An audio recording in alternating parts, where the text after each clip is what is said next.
And at some point that summer, less than a week before your parents died, did things start to change in your family? Yes. And the Tuesday before your parents died, did you have an argument with your mother? Yes. And what happened in that argument? Where was the argument? In the den of the Beverly Hills house. Who was there? Just my mom and myself. Did at some point your brother show up? A few minutes later, yeah. What happened in that argument? Do you remember what the argument was about? Or was it just... Not exactly. I believe it had to do with my hairpiece. I mean, it definitely at some point had to do with my hairpiece. I don't know why I was talking to her exactly, but... And in the course of the argument, did she start yelling at you? Yes, she was completely out of control, just flailing her arms and screaming at me about how I was going to be the cause of her father's death. Let me go back. Had your brother been playing at a tennis tournament just before this? Yes. And where was the tennis tournament? In Michigan. And were there some travel plans that were supposed to take place after the tournament? Yes. What were those travel plans?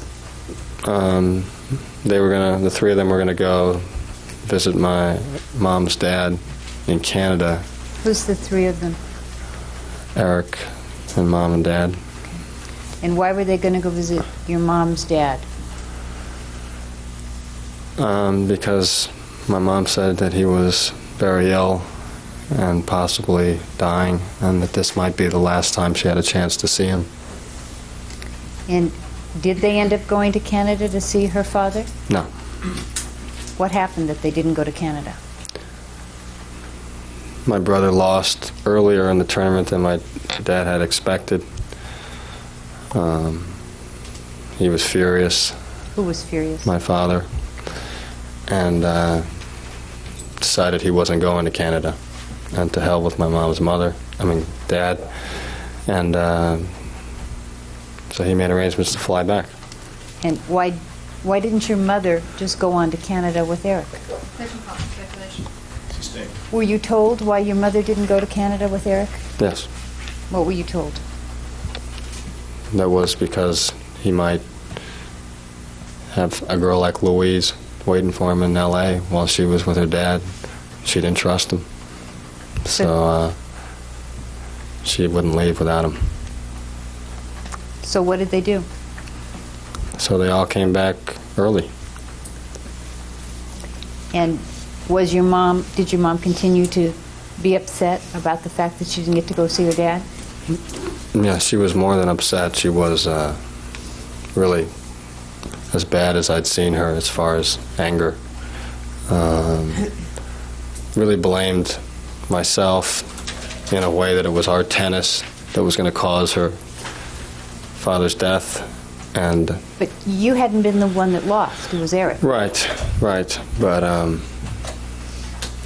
when my mom goes off, she talks about your whole life. She brings everything into it. You're born and ruined her dreams, and just your tennis had ruined her life, and you're ungrateful and spoiled, and it just builds. And she works herself into this frenzy where she's just completely out of control, and will grab things and throw them. And this conversation, she was out of control right away. And she had been that way since she had gotten back. Very down, angry, cold, and then just these explosions. And at this point, I was trying to have a conversation with her because she was in the den and seemed a little more relaxed, but she just exploded. And something about my hairpiece. Did she do something? Mm-hmm. How long did this discussion, this argument, this rage go on? Not very long. About a minute and a half, 2 minutes. What did she do? At some point, she was moving toward me, and I kind of put my arms up because she flails with her fists sort of wildly, and she reached and she grabbed my hairpiece, and she just ripped it off. How was your hairpiece attached? It's attached through like a solvent glue. Under the skin? Under the skin. And what happened when she ripped it off? How did it feel? Well, it's pain, because you're supposed to use this blue chemical to detach it, and I mean, you can rip it off, but you know, I looked in the mirror, my head was welling up, and my eyes had tears in them from the pain more than the embarrassment. And why were you embarrassed? Your mother knew you had a hairpiece, didn't she? She knew, yeah. What was embarrassing about this? Just, you know, being there in the house without it and her having ripped it off was just unbelievably embarrassing. And then my brother was there also. When did your brother come in? I'm not sure when he came in or if he was already in the house, but he was standing by the doorway when I started going toward her to get the hairpiece back, and she threw it back to me, and my brother was just sort of standing there. What did you think when she had the hairpiece? What did you think she was going to do with it? I thought she was going upstairs, and for some reason she stopped, turned around and threw it at me, and said, "You don't need your fucking hairpiece." And but you know, she threw it at me, so I got it back. I only have one. Did it worry you that she was going to take it away?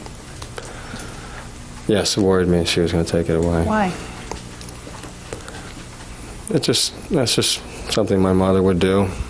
Just keep it until my dad got home, which wasn't going to be for a few days.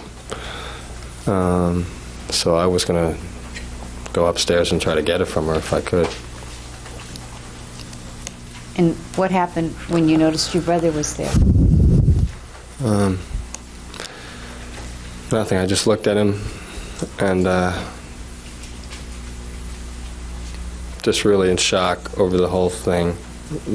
More my mother's, just that she would do that. Had never happened before, and she had had rages before close to me, hitting me, and so I left. I didn't want to be there. I didn't want to talk to my brother, so I left. Why didn't you want to talk to your brother? Well, he didn't know I had a hairpiece, and so you know, my brother and I, there are things we don't talk about, and that was one of them. Were you embarrassed in front of your brother? I was completely embarrassed in front of my brother. So what did you do? So I went back to the guest house where I live to put it on. Back on. Did your brother follow? I was in the bathroom, you know, putting it on with the temporary glue that they give us, and he came in and said he wanted to talk to me, and I told him, you know, I'd be out in a few minutes, and I eventually came out. Why didn't you let him come in and talk to you while you were putting it back on? Because I was embarrassed. And, I was embarrassed. So I waited. How were you emotionally? How did you feel? I was still, you know, I was very, basically trembling kind of thing from just the overall embarrassment of the whole thing and the shock of my mother's reaction. So I really didn't want to talk to my brother. Were you angry at her? I was angry, but that was sort of washed over by the whole shock of the whole thing. So did you finish putting your hairpiece on before you talked to your brother? Yes. And when you came out, did you have a conversation with him? Yes. And did you talk about your mom or the hairpiece? Or what was the conversation? He wanted to talk to me, and I could tell something was wrong. Because he was sitting on the sofa, real timid, and... What did he look like physically? You started to lean forward, did he? Yeah, he was just sitting in the sofa like this. His Hunched head, over a little? Yeah, his head was down, and I came in, he kind of looked up at me, and he looked down, and he said, "I want to talk to you." And I figured it was about my hairpiece or something, but it seemed like something was wrong, and something was wrong. What did he say? State of mind, Your Honor. All right, the objection is sustained. The answer will be received only to reflect the state of mind of the witness, Mr. Lyle Menendez. What did your brother say to you? He told me that, his exact words, but he was very sad about the fact that he said we weren't a family because there were so many secrets, and that basically saying that, you know, he had never known about my hairpiece, which I knew, and that he was sorry that happened, and that he wished he had known, and I didn't have to be embarrassed. And How did it make you feel when he was trying to comfort you this way? not good, embarrassed. Why embarrassed? You love your brother, don't you? Rephrase the question. Why were you embarrassed? You and your brother, what kind of relationship you and your brother had? What kind of relationship did you and your brother have this Tuesday in August, the 15th, I believe the date is? Extremely close, and I was more the person he mostly came to me, and when he had problems and you know, like the gang thing or whatever it was, there were problems, he would come to me. And but there were a lot of things we didn't share and didn't talk about because there wasn't, at least on my end, because there wasn't anything you could do. I mean, there was nothing he could do with the decisions my dad make if I didn't like them, and there was nothing he could do about what was going on in the house between Mom and Dad. So a lot of times we just hung out and we were close.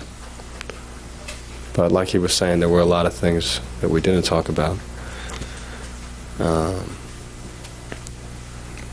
You know, some things I would never have talked to him about, like what happened to me. But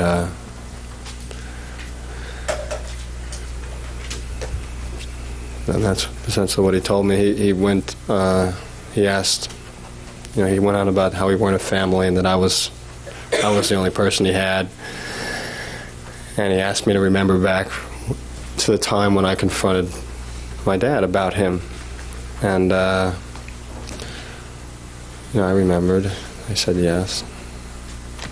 And, you know, I asked him what was wrong, because he was really didn't want to. It was like, you know, he was basically shaking, and I asked him what was the matter, and at some point he couldn't tell me, and he just started crying, and I said, you know, you could tell me, what is it? And he told me that those things with his dad were still going on, and I was just completely not believing. And What did you say to him? I said, what things? He said, you know what things. And I said, how come you didn't tell me before? I said a lot of nasty things to him, basically. What did you say to him? I asked him if he liked it. I asked him why he didn't tell me a long time ago. I asked him why he didn't fight back, because he said that Dad was forcing him. And he was just crying. I had no answers for any of it. Just crying. Were you mean to him? Unintentionally. But you were mean? Yes. And that made me... I don't know, I was feeling extremely guilty. Why were you feeling guilty? I was feeling guilty because... I had, the 13-year-old conversation I had just sort of let go. And I never really followed up on it. I didn't really want to follow up on it. I was so happy it went that well with my dad. And I just kind of let it go. And he told me this, and I was kind of like, he didn't say that, but I felt like, why didn't I do anything about it? Like he was blaming you somehow? Maybe. He wasn't, but I felt that way. Were you blaming you? Yes. And also feeling guilty when I asked him if he liked it. And what did he do when you asked him if he liked it? I was angry. What? What did he do when you asked him if he liked it? What did he do? Yes. He said, of course he didn't like it. And he just, I don't remember exact words, but he was crying. And I told him, I believed him. And I did believe him. Why did you believe him? You didn't believe him at first. Rephrase the question. Did you believe him at first? Not really. I wasn't sure. I just didn't. It was the shock of it. That was just my response. What made you believe him? Just the way he was talking about it. Just his tears and... it was obvious that it was true, and I just didn't feel my brother was going to, there was no reason to lie. Clearly he was coming to me, wanted me to do something about it, and it was true, because, my dad never denied it when I talked to him about it. So, I knew it was true. So after you got through telling him you didn't believe him, asking why he didn't fight back and everything like that, then did you talk to him differently about it?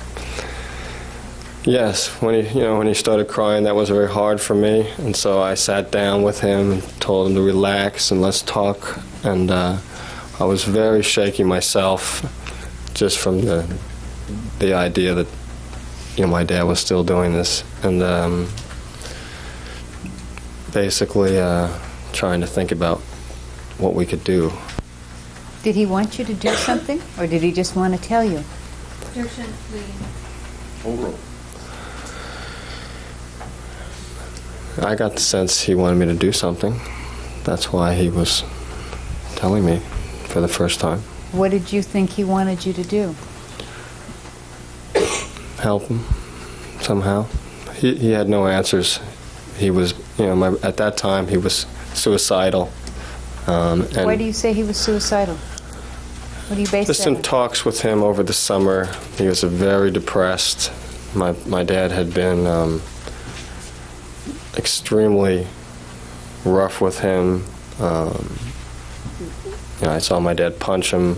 I saw my dad be forceful with him over his grades at school, and he was having problems with a chemistry course or something like that. And he was feeling like he was sort of falling apart over the summer, although he was having some success at tennis. And when he lost this time and he came back home, I knew how depressed he was. And so I was concerned for that. And then when he was telling me this, I thought part of it was just to tell me, but also to want me to do something, because he might kill himself. Did you want to do something to help him? Yes. And did you think of a solution? I mean, did you have an idea of how you were going to handle this? Yes. What was your idea? Just to tell my dad the same thing that I had done before, that obviously didn't work, but I was able to talk to him about it. Basically, I told my brother, and we discussed it, and I told him that I felt I could sit down with Dad when he came back and essentially, we held all the cards, and if I needed to, I could threaten to tell people. What do you And mean you held all the cards? Well, insofar as that I could threaten to tell people. Obviously, this is something that would ruin my dad. And But this is a man that you couldn't tell to stay out of what room you lived in, or Right. who your girlfriend was, or how could you? How did you think you could tell him this? because of what was happening to my brother. I had no choice. At that point, my brother had told me, and he obviously wasn't going to go on with it. He was trying, I felt he was going to maybe try and kill himself or something of that sort, and I told him, I was glad he came to me, obviously. And I was still in shock of this whole thing, but I felt like I was going to talk to my dad. I was going to stand up for my brother. I had hurt him in the past this way, and I needed to do something. And I really believed that my dad would let him go. Why? What did you have that was going to give you all this power over your dad?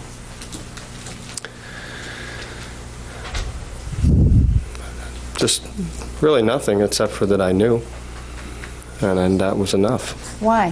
Why wouldn't your dad say, "Go ahead, tell anybody you want"? Why Nice. didn't- I could ruin him with this.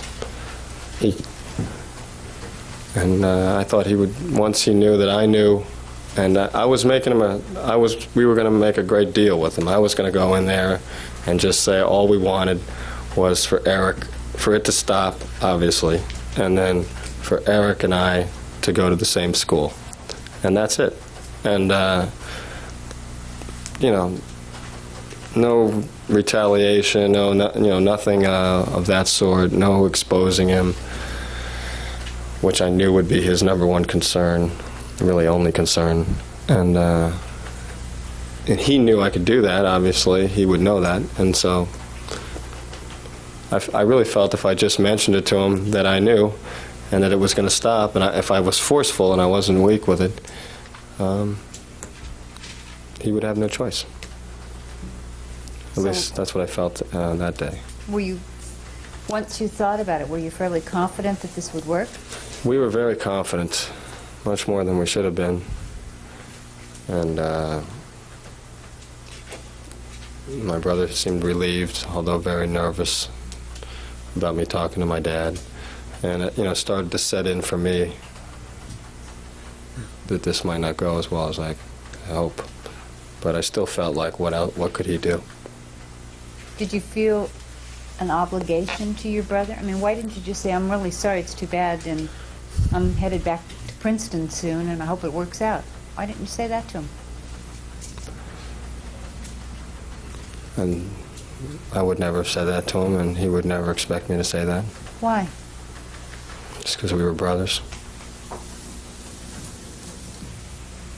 Did he stay with you in the guest house that night, or did he go back into the main house? He stayed with me in the guest house, and I had a king-size bed, and we slept there. And I sort of stayed up and thought about What did you my think life. about? I thought back, and mostly I was trying to not think about my conversation with my dad, and I was just going back and trying to figure out how this could have happened without me knowing for so many years. And I basically felt that it could. Why? How could it have happened in the house that you were in for at least a substantial part of the time? Objection, speculation. Rephrase the question. You said you thought about how it could have happened without you knowing. Did you come up with an answer to that? Only that, I hadn't talked to my brother, and I really didn't know any details about what happened, and but I felt that, based on what had happened to me, that I'm sure it had happened in his bedroom, times when I wasn't there, and I felt like, my dad lectured us behind closed doors, and punishments were always behind closed doors. I got beaten behind closed doors, and at times when cousins were living in the house, and I felt like this is something that was going on behind the doors. Were there And- times when you would see your dad in Eric's bedroom? Yes. Would And you have ever gone in when your dad was in there with No. Eric? nobody would have gone in. Why? That was the rule from when we were real little. Just did not go in when my dad was in there with either my brother or myself. Nobody ever came in. And I also thought about how my brother how he could have fought back. Just things like that. Just wishing that he could have done something. Did you stay up most of the night? Stayed up all night. Were you troubled by this? We were both, the world was going to be different. Did you think you were going to have no relationship with your family after this? No. We, well, I don't know what my Eric's relationship was going to be, but I expected that mine wouldn't change, hopefully, with my dad. I still expected to go to school, although Eric with me, unless I could transfer in time, maybe go to UCLA where Eric was supposed to go. But I really didn't expect to change. I mean, at that point, I figured my dad knew that I would have to do something about this, and I didn't feel he would hold that against me. And I figured my brother's 18 years old. I don't know how long he expected. I didn't know why it was going on. But I had always thought that was something. I just dismissed what happened to me as something that happens to little boys. And I really, even at the time when I confronted my dad before, I thought it was a strange thing because my brother was already 10 years old or so. And at 18, I figured my dad would let him go. And I didn't know why it was going on, but that he would. I felt confident that it would work out, and I wasn't going to mention it to anybody. And as long as my brother was okay, we would just go on. Was your dad at home at the time, or was he gone? He was gone When was he due to come back? on Thursday. All right, let's take our recess. It's at the noon hour. We'll resume at 1:30, ladies and gentlemen. Don't discuss this case with anyone. Don't form any final opinions about it. And we'll resume at 1:30.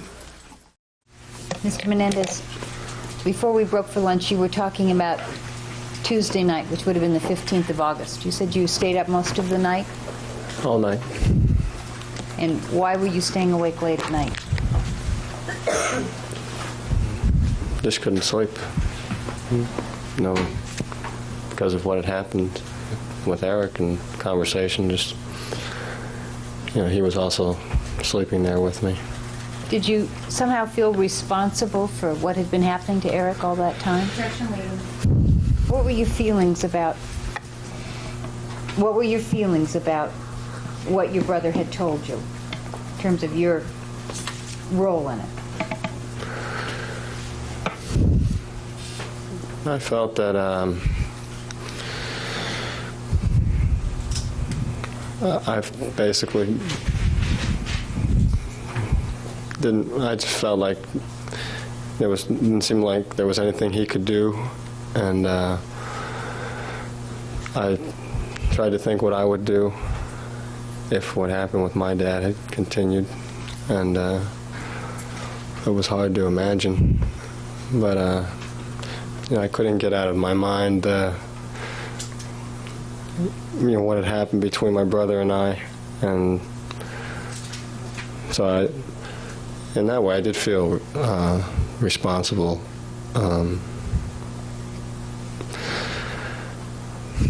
Did you ever think, well, maybe he should go to somebody else for help? Maybe he should talk to one of your relatives instead of you, that you weren't the right person to take care of this? No, I figured I wished he would have come to me a long time before. And I can't imagine he would go to anyone other than me.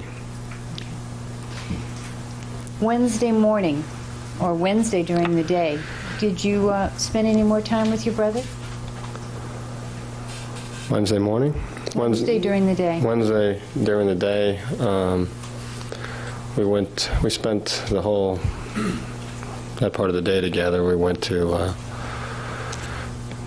UCLA and went to get something to eat at the Olive Garden restaurant there in Westwood. And we had lunch. We talked about the future. And what did you talk about the future? Just keeping spirits up, that things are going to work out with Dad, and he was going to be with me.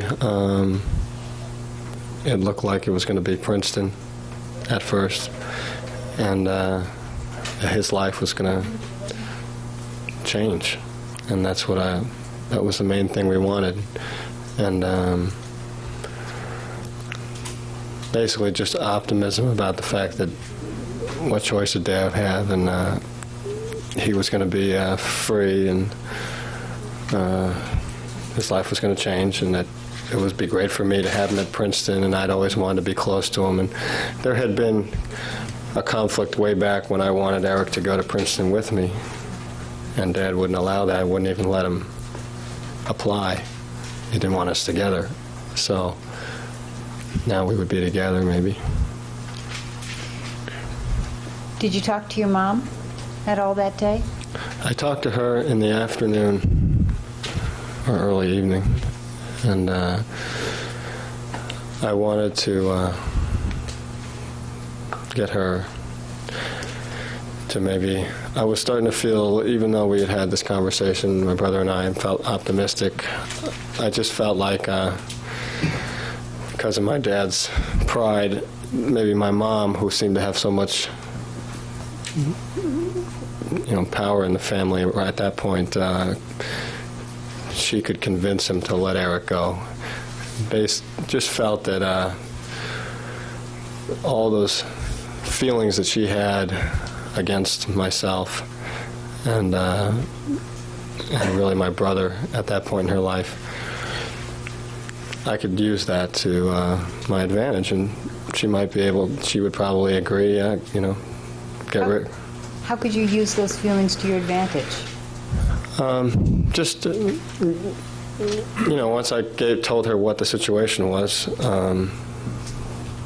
that I figured she'd be ecstatic to talk to Dad and basically get Erik out of the house and sort of be more rid of us farther away, and possibly feeling that she could cause a rift between my dad and I with this information, which I didn't think that she could do. But at the very least, she would help me, because I definitely felt the two of them would talk about it, and so I went to get her help for that.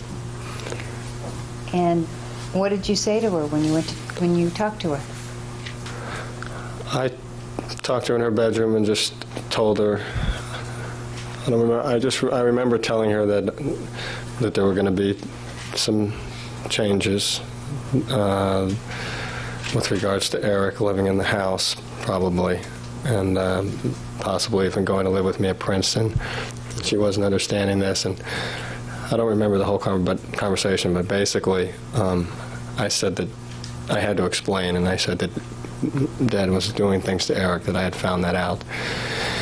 And she said, "What things?" And she got very angry, and I said, "Sexual things," and she just exploded again, similar to that she had Tuesday, and said that basically all I remember is she saying that Erik's lying and coming toward me and saying, if I want to talk to my dad, if I want to, I don't remember exact words, but basically that I was going to have to deal with my dad. She wasn't going to talk about it, and I couldn't get her to stay and talk about it, and so she left, and I just left. Did you try to get her to stay and talk about it? I continued talking to her, but when, she was in a rage, you couldn't talk to her. I wasn't going to get close to her. And so afterwards, I told my brother I had a conversation with her, and it hadn't gone very well. Did you tell him the details of the conversation? Well, not really. I didn't tell him. I didn't tell him that I had actually told her what was going on between he and my dad.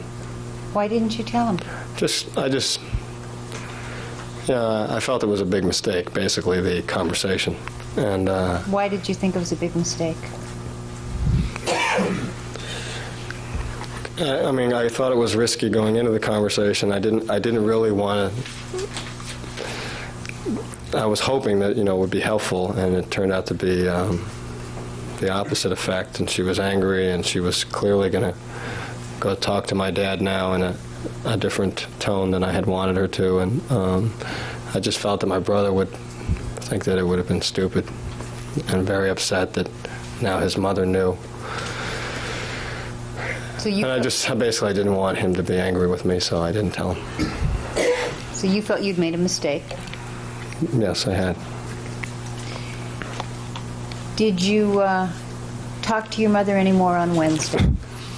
No. Did you talk to your dad at all on Wednesday? No. Was he home? No. What day was he supposed to come home? Thursday. When did you expect him to come home? What time? Thursday. My mom told me sometime in the evening, and I believed it was 8 o'clock, as she told me. And what were you going to do when he got home? I was going to talk to him like my brother and I had discussed, and tell him what we had decided, or what I had decided.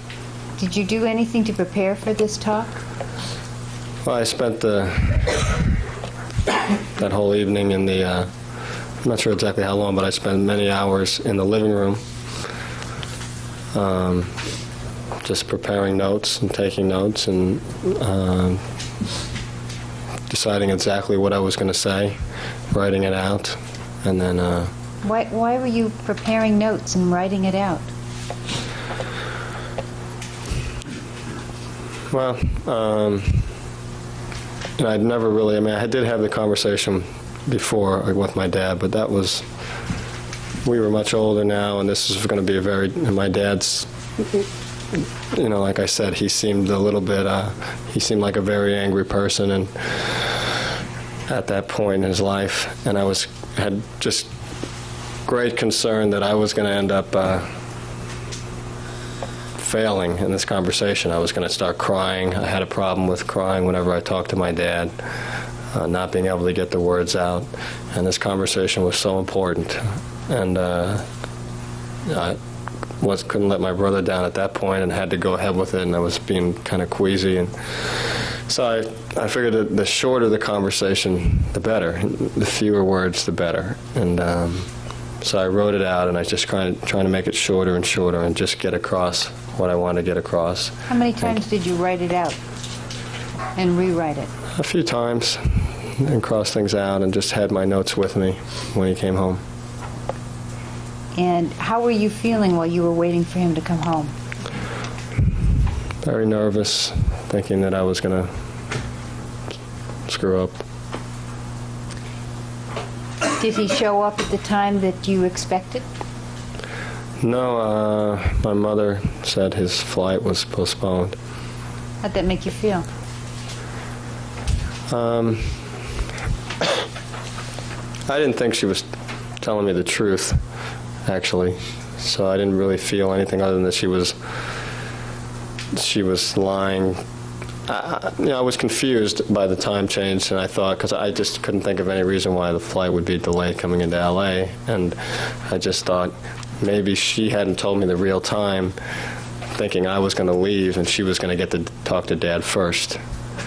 But then I thought she would probably just meet him at the airport and so on, so maybe that wasn't it. So I didn't really know what to think, but she did say it was changed to quite a bit later, like I think somewhere around 11. What effect did that have on you? Did it calm you down, or? No, I had another few hours, and I was already just,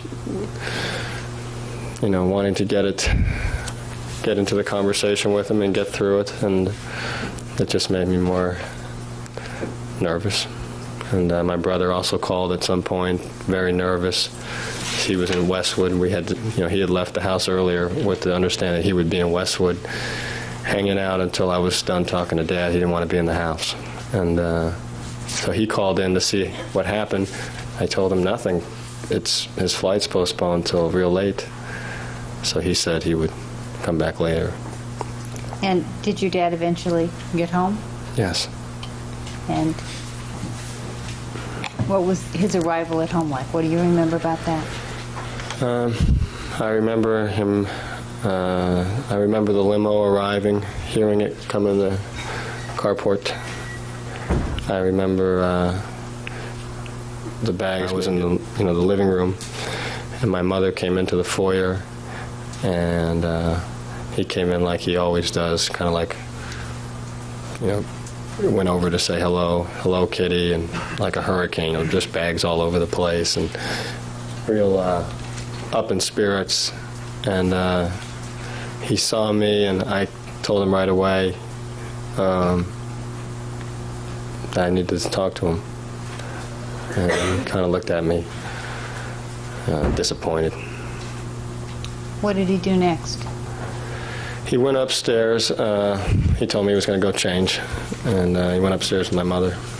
And he told me to wait in the study where we always had our talks. Was it unusual for you to say you wanted to talk to him? It was very unusual, and might have happened before, but that would almost never happen. Certainly not on any big issue. So he goes upstairs to change his clothes. How long before he comes back down? Maybe like half hour, 45 minutes, somewhere around there. Maybe not that long. I can't remember. It seemed like a long time. And where's your mother during this time? Mom was upstairs with Dad. And he had told you to wait for him in the study. Is that correct? Right. Did you go into the study as soon as he told you to go in there? Yeah. Did you remain in there? Mm-hmm. Yes. Did you go up the stairs and say, what's taking so long? I need to talk to you. This is important? Or? No, I remember sitting on the couch. I think it was the little green couch, and I remember wanting to get my notes out of my pocket to look at them because I was starting to blank out, and too afraid. I didn't want Dad to catch me, obviously, with notes. So that would be the first sign of weakness. So I didn't look at him, and I just waited, and I tried to think about what I wanted to say, but I was real nervous. And he came down. And what happened when he came down? Did he come into the study? He came into the study, and he sat in the higher chair that we have there. So a chair that was higher than where you were seated? Mm-hmm. Yes. And the first thing I noticed is that he hadn't changed, which actually didn't surprise me, but made me nervous. Why do you say it didn't surprise you? I knew that he would be talking to my mother upstairs, and I knew that was why he wanted to go upstairs, was to talk to my mother. At least that's what I felt. And he came down in his suit and with his jacket off, and he just sat there and he lit a cigarette and he waited. Did he say anything like, what's going on, or what do you need to talk to me about, or did he just sit there and wait? No, he just waited. And what did you do? I waited, and we had this awkward period, just waiting for my dad to talk first, because he always does. And eventually I realized he wasn't, and so I just sort of went ahead with what I had planned to say as best I could. What did you which say? Was that I knew everything that was going on between him and Erik, and that it had to stop, and that it had to end, and that I didn't want to disrupt the family, and I wasn't going to tell anybody, but that there had to be some changes, and if I had to, we would come out of the house, we would leave the house if he didn't want us to live there, but that we wanted to live there for now, and I wanted to take Erik to Princeton with me and then maybe transfer to UCLA, and that this had to happen, and that I meant it. How did you feel when you were telling him all this? Sort of just really worrying about the words more than anything. And did you say it all at one time like you did here, or did you say something and then he said something? No, he didn't say anything. He was looking around the room, and he had his cigarette lit, and I remember he was playing with his ear, like he does a lot. Did he look at you at all during this? Didn't look at me at all, which at some point I was sort of rambling, trying to get all the words out. At some point I realized I had finished saying what I was saying, and I stopped, and we had another silence. And then he said... Did he continue looking around and playing with his ear during this silence? Or did he change? Well, I don't remember, but at some point, once I stopped, he asked me if I was finished. And then I said that I was. And he put his cigarette... He had crossed his legs. His legs were crossed. He put his cigarette out. And then he started talking. And did his position change, or did he just... No, now he was looking at me. And he was basically looking down at me, so I was pretty far below him. Because this couch sort of, you sunk back in it. And he said what he said, which is... What did he say? Basically, he said, "You listen to me." What was his tone of voice? Very, his usual tone of voice when you had better understand what he was saying. Can you do it? Can you imitate it? Pretty well. Can you show me? He just said, "You listen to me." And What else did he say? And if you can do it the way he said it to you. I remember most of what he said. He said, "What I do with my son is none of your business." And he said, "I warn you, don't throw your life away. Just stay out of it." I remember that. And then he said something else, and then he said that, "Let me tell you what's going to happen." He said, "You're going back to Princeton, and your brother's going to UCLA like we planned, and we're going to forget this conversation ever took place." And when he finished talking, what happened? I interrupted him. He didn't get to finish talking. Oh, he started saying this, and I knew what was happening. It was just like our other conversations we had where he was just dismissing it. And I told him, I swore and told him he was a fucking sick person. And I told him no, and that he wasn't going to touch my brother again. And I threatened him. How did you threaten him? I told him that I would tell everybody I would tell everybody everything about him. I would tell the police, and that I would tell the family. And Did you do that? I was yelling, and it was pretty. I may have said some more things and swore at him or something. And as soon as How were you feeling? I was feeling like I was losing control of the conversation. It wasn't going to go well. I had a feeling it wasn't going to go well.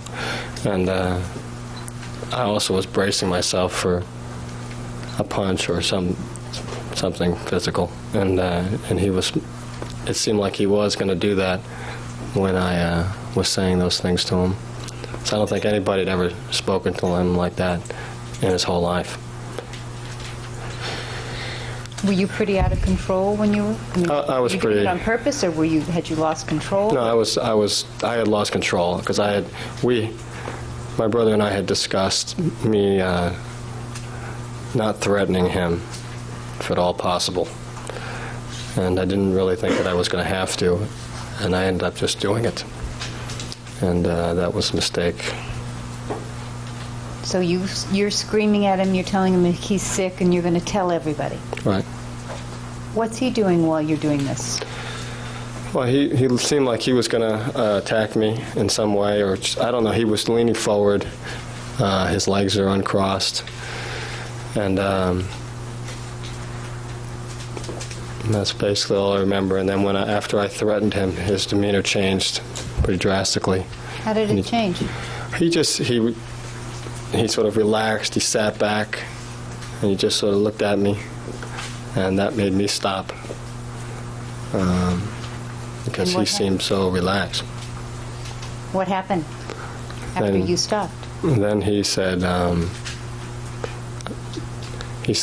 we all make choices in life, son. Erik made his, and you've made yours.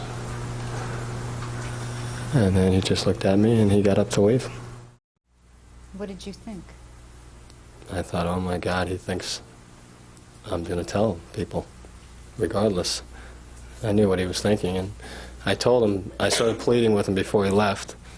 I got up and said, Dad, I'm only going to tell people if you don't stop touching Erik, if it doesn't stop. And he just looked at me and said, you're going to tell everyone anyway. And he left. And I sat back down, thinking that it was a disaster, and that my brother was I had just made it 100 times worse. What did you think was going to happen? I thought we were in danger. I thought he felt he had no choice. But to what? That he would kill us. That he would get rid of us in some way. Why? Because he thought I was going to ruin him.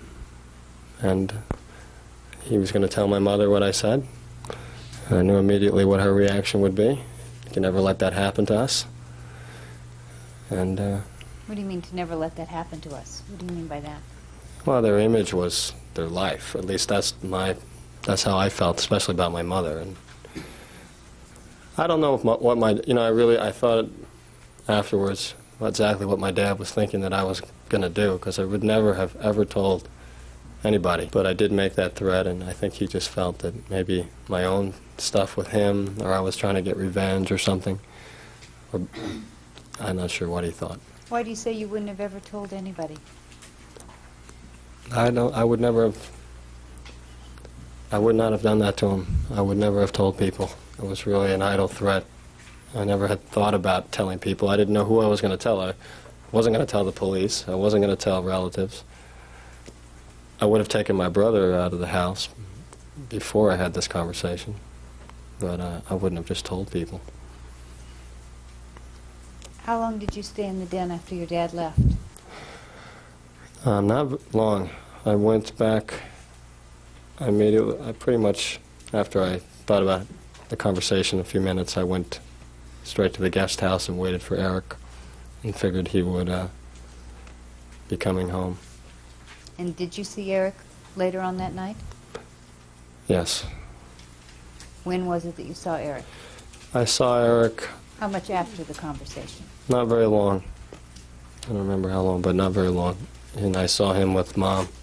And what were the... Actually, I heard the screaming between Erik and Mom, and then I heard my brother running up the... I live on the second floor. Heard him running up the stairs and opened the door. Where did you hear the screaming from? From outside? Just or from outside, the yeah. house? Just outside. And could you tell what the words were, or you could just hear the voices? I couldn't tell what the words were, but I knew it was my mother and Erik. And did they come inside at some point in time? Erik came in, running in first, screaming that Mom knows. And I sort of grabbed him and said, Mom knows what? And he said about Dad and I, and he was screaming and he was crying too. Then I didn't have a chance to talk to him again because my mother came running in up the stairs. Just extremely upset from the conversation she had had with Erik. And So you said you tried to calm Erik down, or you grabbed Erik in some way, and then your mother came in? mm-hmm. What did you do after that? I confronted her I reacted from what Erik said and just accused her and said, how can you not have done anything? How could you have known? What did you say? I mean, were you saying it calmly like you are now, or? No, I was yelling too. You had to yell to get anything in when my mother was in that state. And so I was yelling. What were you yelling? Something to the effect of, how could you not have done anything? How could you know? I don't remember the exact words. And she immediately said that I knew. I had known what was going on. She said nobody ever helped her. And then... Did you know what she meant by that? Nobody'd ever helped her? No. Although I could guess. But... then I said something about that how could she say that I knew and I didn't do anything, and we were yelling, and at that point she just said she hated us and swore at us and called us a bastard, and just ran out of the room and back down the stairs. And then my brother and I started talking. What did you and your brother start talking about? Well, as soon as my mom left, he started screaming that Dad was going to kill us. And that Mom knows, and they're going to kill us. And I said, what did Dad say? How do you know that? And I tried to get out of him what had happened. And because it was he said something had happened to him in the room. Dad had come upstairs. I guess he had gone up to his room, and Dad had found him in his room or heard him in the room and done something to him, which I don't remember exactly what he said he did, but he did something to him. And had started yelling at him about how he had screwed up and betrayed him, and he had told me, and now I was going to ruin him, and that he was never going to let that happen. Pardon me, Your Honor, is that offered? Hearsay statements are offered for state of mind only. Yes, Your Honor. All right, the statement attributed to Erik Menendez by Lyle Menendez is received not for its truth, but just to reflect the state of mind of Lyle Menendez. And then that's basically what I remember he said. He said a few other things, and I don't remember exactly, but he was convinced they were going to kill us. He was then wanted to know what I had said to Dad, and basically was very hysterical, accusing me of doing something that we hadn't talked about or something. And I told him that I had threatened him, and that I told him what he had said, and I felt that they could kill us. Was Erik mad at you for what you had done? He was mad, and he was clearly still hysterical about whatever had happened with his dad not too long before. And I was very shaken up by the fact that Dad had done anything to him at all. I did not expect that. In fact, that was the last thing I could imagine. And I immediately felt like we had to get out of the house. So did you leave the house then? No, we talked about it first. What did you talk about? We tried to relax, and went over to the couches like we had before and talked. And I said, we need to get out of the house. He clearly felt they were going to kill us. I believed the same thing. And we just had to get out of the house. And he immediately said that he couldn't, and that would be the craziest thing to do, and that he wasn't going to just run away and let Dad find him and kill him. And why was it going to be the craziest thing to do, to run away? Well, that's what he said, and we talked about it, and we talked about a lot of different options, but that was the one that I wanted to do, and just I asked him why he felt that, and he looked at me like I was crazy with the Dad's power and who he was and who my mother was, that where were we going to go? And he kept asking me that in a very, like, how could I think that way? Where are we going to go? Where are we going to hide? And we started to talk about it, and I agreed pretty quickly that there was no place that my parents could not find us, and that would, running away, since we decided that we couldn't be positive that they were going to kill us, and we didn't certainly know when or how, and that might be safer to stay in the house and not bring it to a head by running away. How would it bring it to the head if your parents found that you were gone the next morning? How would that bring it to a head? Well, obviously, I just felt that if I took off with my brother and we were gone past the evening, he would think I was, that would be he would immediately think I was telling people. And, nothing could be more alarming to him. And I thought, I didn't think that he could kill us immediately. But I did think it was just a matter of time. My brother and I both felt that.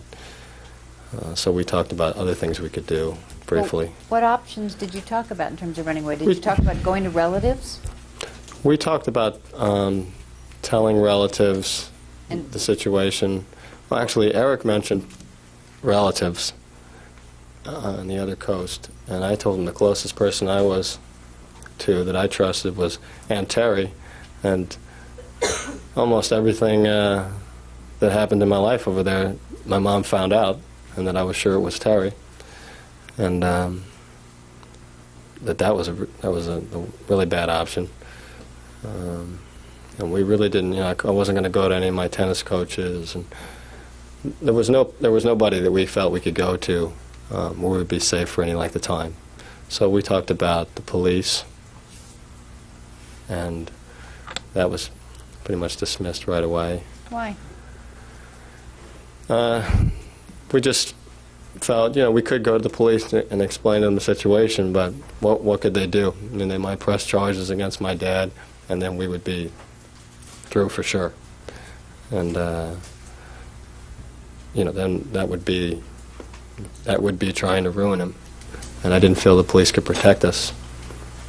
But it was certainly, we talked about it very briefly, but seriously, and then just felt that, mostly we felt that if I went to the police, that they would kill us for sure, and that the police would not be able to protect us. And also, we're in Beverly Hills. My dad was a rich guy, and with a lot of power, and there was some concern that, not that they wouldn't believe us, but that they wouldn't do anything. What about, why weren't your relatives, your other relatives? You talked about Aunt Terry, but you have other relatives. Why couldn't you go to... Well, my Aunt Terry is the only relative that I knew that stood up to my dad on anything. And, again, she seemed to relay the information of what was happening with me to my mom, so that wasn't a possibility.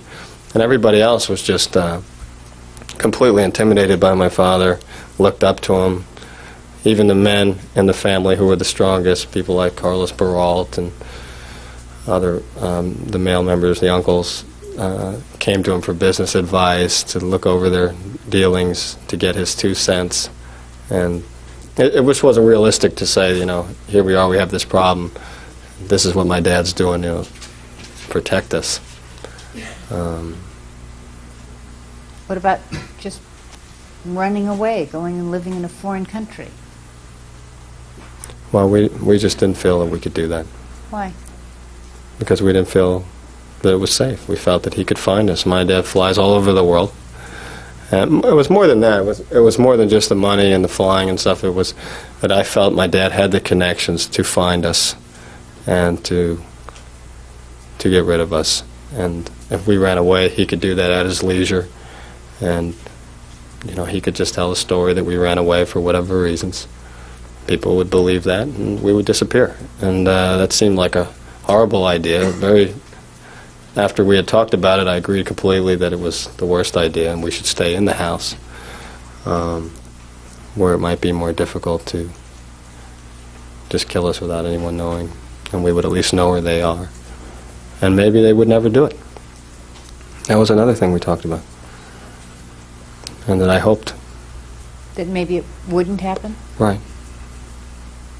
Did you talk about what to do in terms of staying in the house and making sure that you were safe? We talked about, I think I was the one that said that we weren't just going to stay around waiting to die. We were going to try and get some ways of defending ourselves and protection. And Erik mentioned the guns that we knew were in the house, and I figured there were probably more in the house. And dismissed that as a bad idea. They might notice they were missing and so on. So we just decided that we would buy our own the next day. The next day was Friday. Right. Is that correct? And did Erik spend the night in the guest house again, if you remember, or in the main house? On Thursday night, Yes. he stayed with me, and he stayed on the couch. And Friday morning, when you got up, was Erik doing something? Yeah, he was playing tennis. Well, he was practicing a serve or whatever. And did you go out and talk to him about what you had talked about the night before? Yes. And what was that conversation? That was basically me explaining to Erik that he had to realize how serious the situation was, and I didn't know. He seemed to be trying to pretend it wasn't happening, and I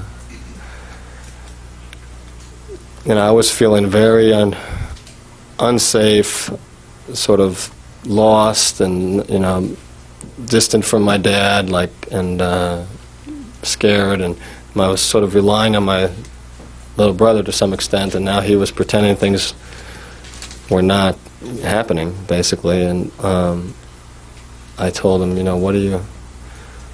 We decided we were going to go and get some guns to protect ourselves, and this was serious, and that just because it was a new day and you want it to go away doesn't make it go away. And I talked to him for quite a while about that and what did he want to do, and he agreed that he mentioned something about that it would also be bad if that he didn't want Dad to know he wasn't practicing, and that could start a confrontation that could come to a head too, and something about that. But basically he was just pretending it wasn't happening. And so after I talked to him, he agreed we had to go get some guns like we had planned. And Did you go to get guns? we did. And did you go somewhere in Los Angeles or somewhere else? We went to the Big Five, Where? Which city are we in? Santa Monica. And what did you try to buy at the Big Five in Santa Monica? We went to buy handguns that we could carry around, and weren't able to do that. Why not? Well, we went there and we inquired about the handguns, and I don't remember that Big Five as well, but basically we were in the process of trying to pick a handgun and buy one, and then we were told that we weren't going to be able to leave the store with them, that it took 2 weeks, a waiting period where they would have to check our credentials, and they did this mandatory check. We'd have to wait 2 weeks and come back, and so that was, we hadn't known that, and we just sort of, he told us the only thing you can buy over the counter is rifles, shotguns, so we just left pretty much confused. Why wasn't it going to be good enough to get them in 2 weeks? Well, clearly we could not wait 2 weeks, and that I really felt that my dad was going to act, that either he would act very quickly or my mom would make something happen fast, we weren't going to have a lot of time, because I did feel my dad thought I was going to tell people. But in any case, we would never have waited. We wanted to get the protection right away. And they told you that you could buy shotguns or rifles at that store. Is that Right. correct? But you didn't buy them there? Well, we didn't want to buy shotguns and rifles. We wanted handguns, and because we wanted them to walk around the house with. And so we didn't know what to do at that point, and we just got back in Eric's car and started driving and thinking about what we could do at that point. And where did you drive to? We drove south down into, toward the La Jolla area, where I had been a couple times for tennis and so on. And one of my cousins used to go to school there. And as you were driving down there, did you and Eric talk? Yes. And what did you talk about? He started to tell me, I just felt I felt bad from Tuesday. What do you mean you felt bad for Tuesday? Well, I was very harsh with him Tuesday. He was clearly telling me something that was, just killing him as far as telling me, and I was, basically the statement, "Did you like it?" was was bothering me that I had said that, and so I started asking him more about what had actually happened with my dad, and say it was okay to talk about it, and we started to talk about that, although it was very hard for me to listen to. I talked to him about it. Why was it hard for you to listen to? For lots of reasons. Obviously I thought about my own situation, which seemed to be different than his, actually, but still brought back those memories, and thinking about Dad, and just visualizing what Eric was telling me was making me ill, and I didn't want to say, "Let's not talk about it, I don't want to hear it." And for him, it was like he wanted to get it out, and it was a very uncomfortable period of time, and then he started telling me. Then I realizing how sick it was. It was very different from what happened with me. It was very much forceful. That came later after the conversation, but first he was telling me just about some of the things that would happen, and they were very sick things. And I remember thinking, "Oh my God, I wonder what my mom is thinking, knowing that this information could be out there, and what my dad's thinking, assuming that they had discussed what we could say to people." And that really made me very nervous. That I really didn't realize. I didn't realize till he started talking about it, how how bad it was, that how scared my dad might have been that this would get out, and it was more than just like he fondled his son or something like that. I mean, this was very sick, and he started, and it was forceful, and he was telling me, he started telling me then about the threats that my father had made against him throughout all those years. No, object to it being hearsay and has to be limited. Is it being offered from the truth of the matter asserted, or just a state of mind of the witness? State of mind, Your Honor. All right, it'll be received for that limited purpose. Basically, he started telling me that my dad had one of the reasons he had never told me before was because my dad had always threatened his life, and essentially used me against him, saying that if he ever told me, he would kill me, and that Eric would be responsible for my death, and threatened him in other ways, physically, and my brother had just done a lot of it in just fear, constantly. And so that disturbed me a great deal, and actually made me angry with him again, because... Angry with whom? Eric.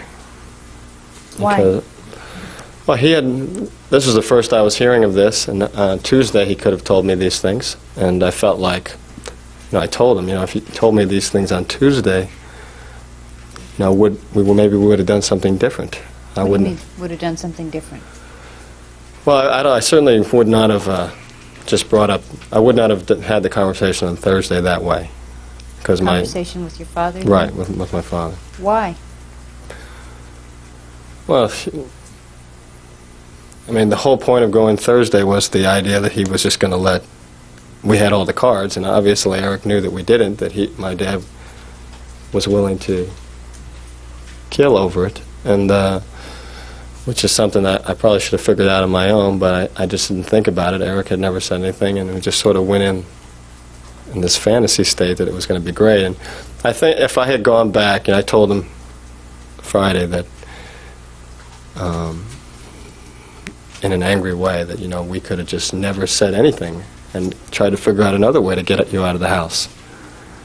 Could have just said that you couldn't take it anymore for some other reason and you had to leave, or just something like that. And if my dad didn't think anybody knew about what was happening to him, maybe he would let Erik go for other reasons. So anyway, it was a bad conversation, and he started crying that I was getting upset with him, and I felt guilty again. Basically, I told him, okay, now we know this, and that's good. And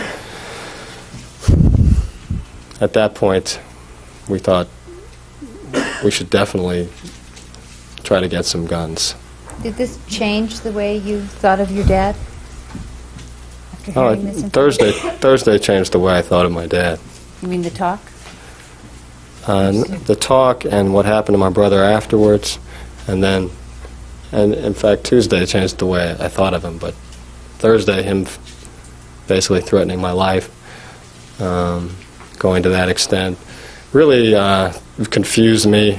I was sort of, my whole world was upside down for it, and my dad was like a stranger, almost, in a sense, and I was struggling with that, because he and I had a very close connection, and I was not wanting to believe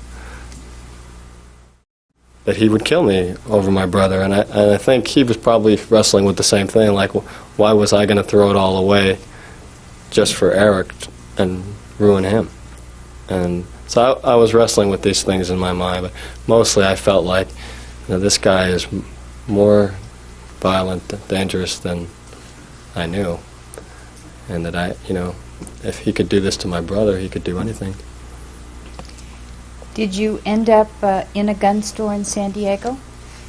Yes, we decided we would go ahead and buy shotguns, and that we felt that if we were going to get attacked, it would be at night, more likely, and so we felt we should buy them, and we went ahead and tried to do that.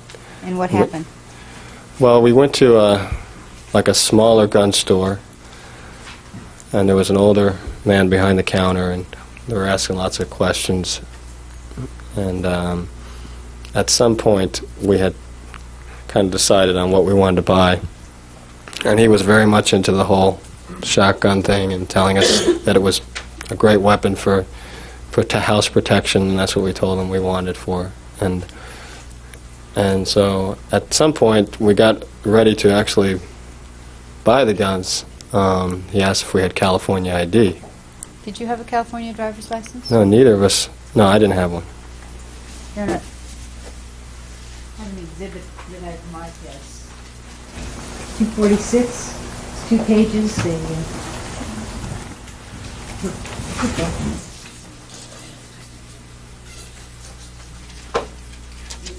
The document from the Department of Motor Vehicle, order of suspension of license.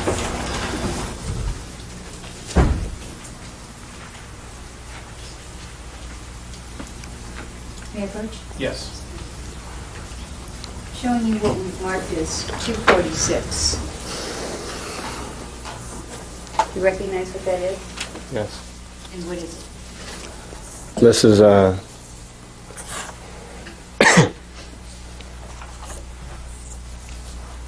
I saw a similar form. I don't know if I saw this one, but at my Aunt Terry's house about my license being suspended in May and having to turn my license in May of what year? 89, And what state is that from? California. Did you lose your license because of too many tickets? Yes. And you said you saw a letter like that at your Aunt Terry's? Yeah, my mom had mailed it to Aunt Terry, and she had explained to me that I had to mail my license back, and she gave me the form to read, and my mom was telling me that they were going to charge me with the misdemeanor or whatever it is, whatever it says here. I could read it, but if I didn't mail it back, so I mailed it back. Who did you mail it to? My mother. And I had my New Jersey one. I had 2 licenses, and so I used the New Jersey one. When you say you had 2 licenses, you mean when you had the California license, you had both California and New Jersey? Right. So you mailed the California license back to your mom? Yes. So when the man at the gun store asked for a California driver's license, did you have one? No. Did Erik have one? No. Did he have someone else's? Yes, he had Donovan's. And did you then buy the guns at that store? No, we were going to buy the guns at that store, but when he asked for ID, we kind of were taken back by that. We didn't know that we had to show ID at all for these guns, and I just felt that it was. I talked to my brother a little bit out of his hearing, and we just felt that we should go outside and talk about the ID thing, obviously. And so we had that conversation first, and then we decided there that the whole thing was so awkward in the store with the guy that we had better not buy the guns at his store. Did you go to another store Yes. in San Diego? Yes, I think so. Was it a Big Five? Yes. And did you buy 2 shotguns there? Yes. And what did you use for identification there? He used Donovan's license and signed for it, and we bought them. And did anybody at the store show you how the guns worked or tell you about them? I don't think so. They might have. And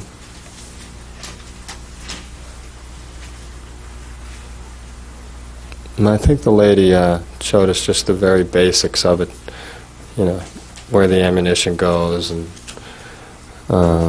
just that whole thing.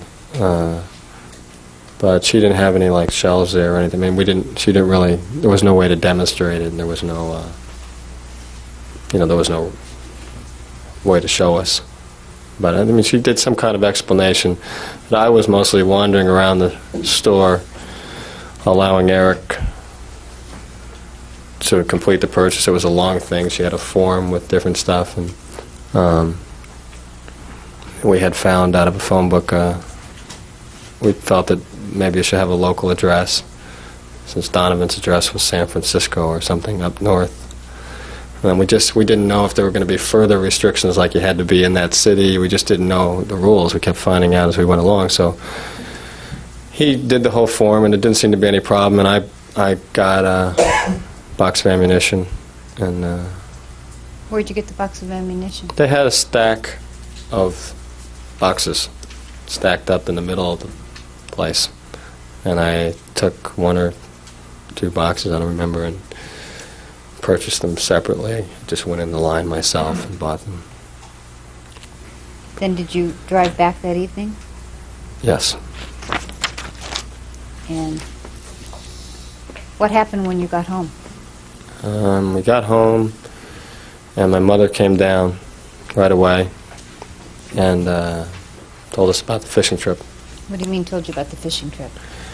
She told us that the time had been changed from some point in the middle of the day to later in the afternoon. I remember the times that we were expected to go on the trip. And my brother kind of said something, and I said, well, we don't, they had mentioned this trip to us before, and we had said we weren't going to go. And Did the time change have any significance for you? the time change had a significance. I didn't really know what the original time was, but she was saying it was changed for some reason, and also the fact that it was in the middle of the day seemed strange to me as a time to go shark fishing. And I didn't believe the whole thing. I thought the fishing trip was the way that my dad had designed to take care of us, kill us. And because originally the idea was that he had lied to this executive guy that he was a deep-sea fisherman and he had to do a quick practice session, and that's how this whole thing arose. And he had not expected us to necessarily go with him because I was going to practice tennis and we had a tournament coming up, and he wouldn't have expected me to take 5 hours doing this, but he had to.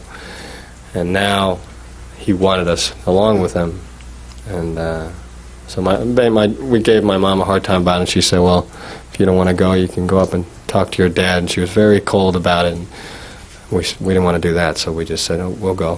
Why didn't you want to go talk to your dad about not wanting to go? Probably should have, but I just didn't want to have a conversation with my dad after Thursday unless he initiated. Okay. So she's told you about the time change. Was this a pleasant conversation with her, or? No, she was, seemed like she was reporting.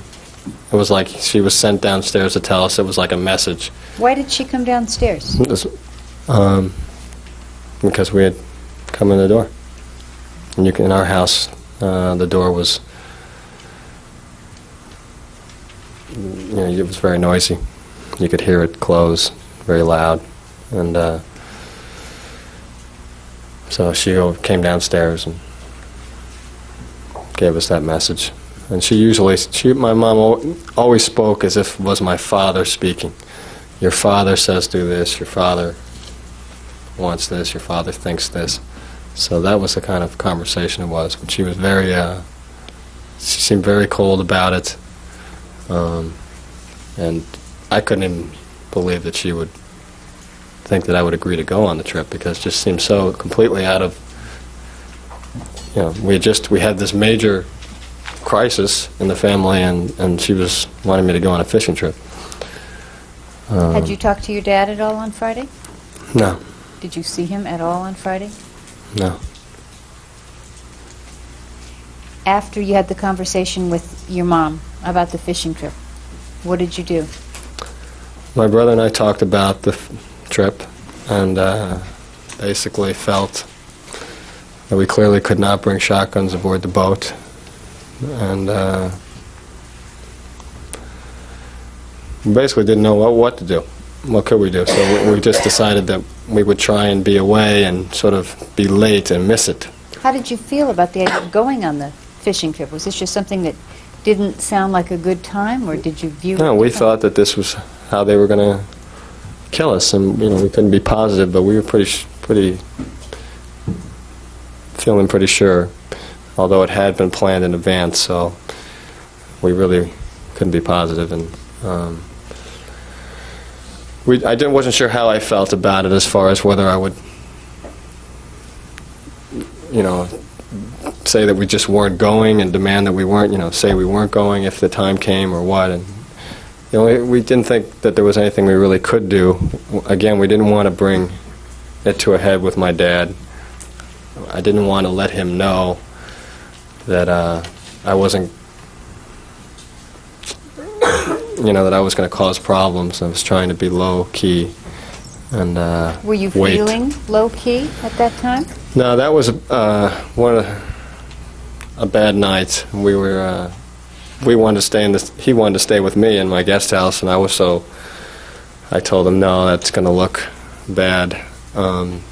Just stay in your guest house, and let's try to make it seem like... You said stay in your guest house. I mean, you stay in your room, and I'll stay in the guest house, and we'll try to make it seem like there's nothing, we're not that concerned about the fishing trip, and maybe we can find a way to just miss it. Why did you want to look like you weren't concerned about it? What did you think was going to, how was that going to help? At this point, my brother, it's easier to explain it because in the morning the next day, my brother was just so afraid, thinking that they were going to kill us at any moment, that he was going to die, they're going to kill us. And I felt less and less in control of my own situation with regards to it, and feeling like Erik was going to do something, say something, and that was going to bring it to a confrontation, or they were just going to get. I just felt like if we brought it to a head, my dad was going to say, if he hadn't made the decision, he was going to say, we have to do it. If he was wavering, and I was hoping that he was wavering, maybe. Wavering about what decision? About whether he could allow us to go on with this information, go on living. And I felt like I didn't know how much time it would take my dad to arrange something if he had decided. I didn't know if he had decided. If he hadn't decided, I told my brother I don't want to give them the indication that we're so out of control that we're likely to just not think and go tell the police or run off and do some of the things I had threatened. I was hoping to give my dad the idea that maybe I had changed my mind or something like that, although I wasn't going to go to him and say that. Why couldn't you go to him and say that?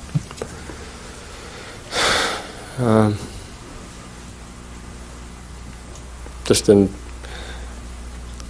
based on who he was, and that that was just play right into their hands. I felt that I would go and I would say, Dad, I changed my mind. What I would have to do was say I'm going to abandon my brother. So I was never going to do that. But if I wanted to do it to buy time, my dad's likely answer is, great, I'm glad you changed your mind, and kill him anyway. And so it just, unless my dad initiated the conversation, and then maybe I could think he was sincere, I wasn't just going to go to him and then have him lie to me. And as he had said that, that's what he would do in that Chinese Revolution thing. And What do you mean? the Chinese revolt, where the students were revolting, I remember my dad saying that the Chinese leaders were screwing up with the tanks and so on, and they should just acquiesce, give in to the demands, let it calm down, and assassinate all the student leaders, and the problem would go away. And instead they were causing this big national scene on TV. And that's the way my dad thought. Didn't like messy problems, liked things simple. And so that's one of the reasons, basically the reason I didn't want to initiate a conversation myself, although we were very much hoping that they would do something.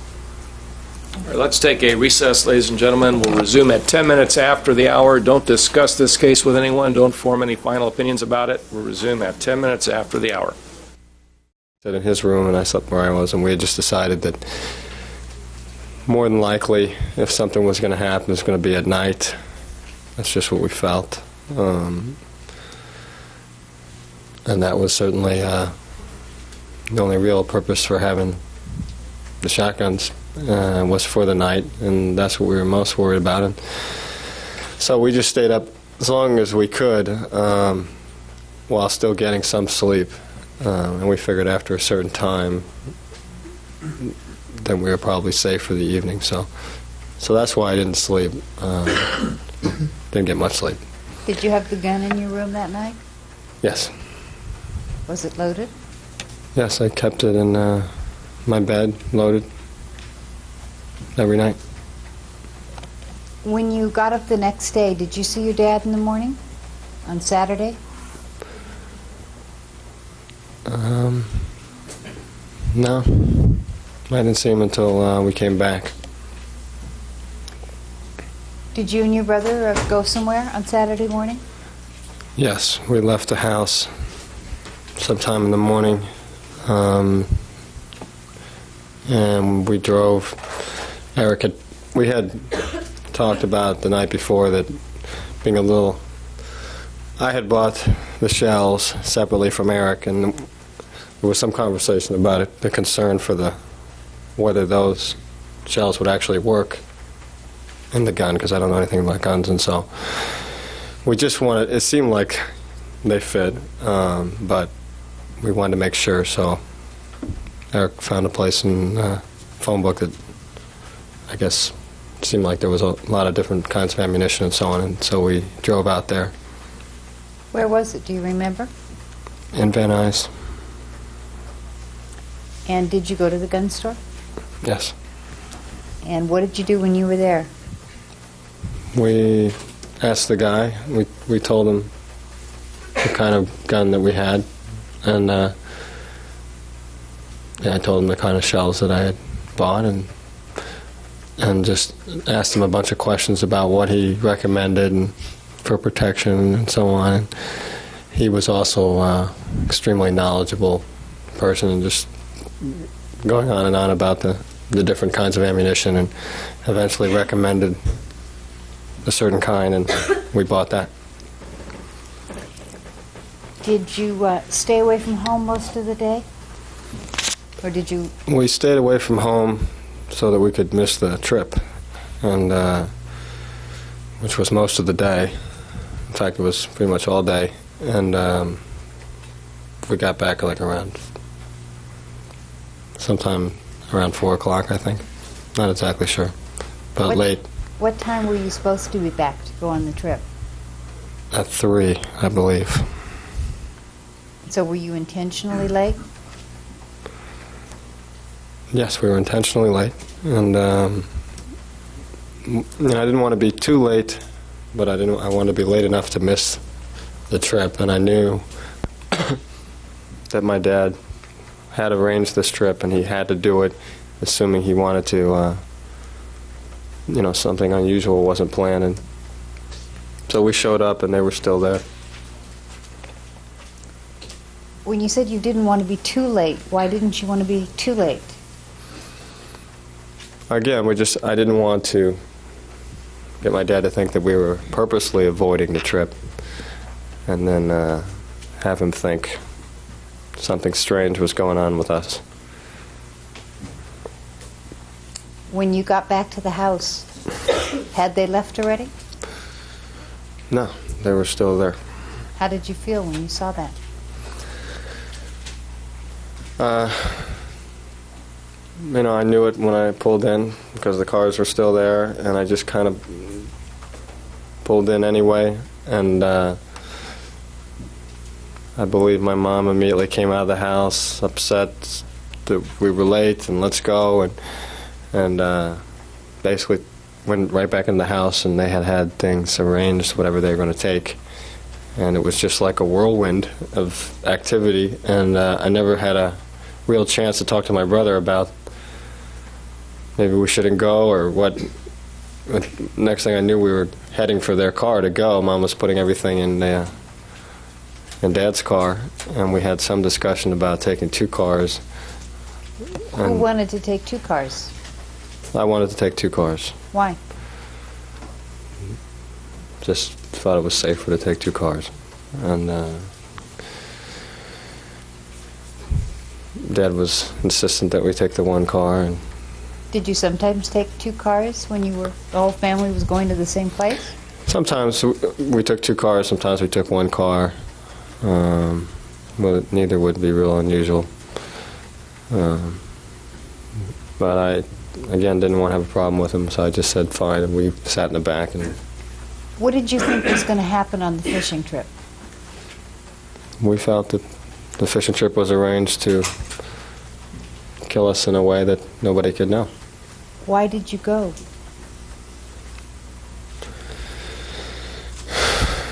We shouldn't have gone, but I don't really know why we went. We didn't know what else to do. And I was it was just a constant thing with me that I did not want to give my dad the impression that I was going to go tell people like I had given him the impression before, apparently. At least that's what he thought. And so I basically just went along with the things he insisted on. And so I went. We just hoped nothing would happen. Hope we were wrong. When you got to the fishing boat, what happened then? We got to the marina, which I don't believe I'd ever been to before, at least not that area. And there was this sort of scruffy kind of, I guess it was a boat captain guy hanging out in the dock, and my dad ran up to him and they started talking. And then my mom got the stuff out of the back, and we followed her toward the dock. And then we got over to the boat, which was very different than I expected. And both my brother and I were, the whole thing was very strange, and it made us even more nervous. What was very strange? Just the boat was a very small wooden boat, and we had expected, we had been deep sea fishing before in Florida, and they were always, big. I'm not sure what boats are made out of, but like big white yacht type boats and this was a very small wooden boat with just one little section in the middle. It just didn't seem like the kind of thing that my father would rent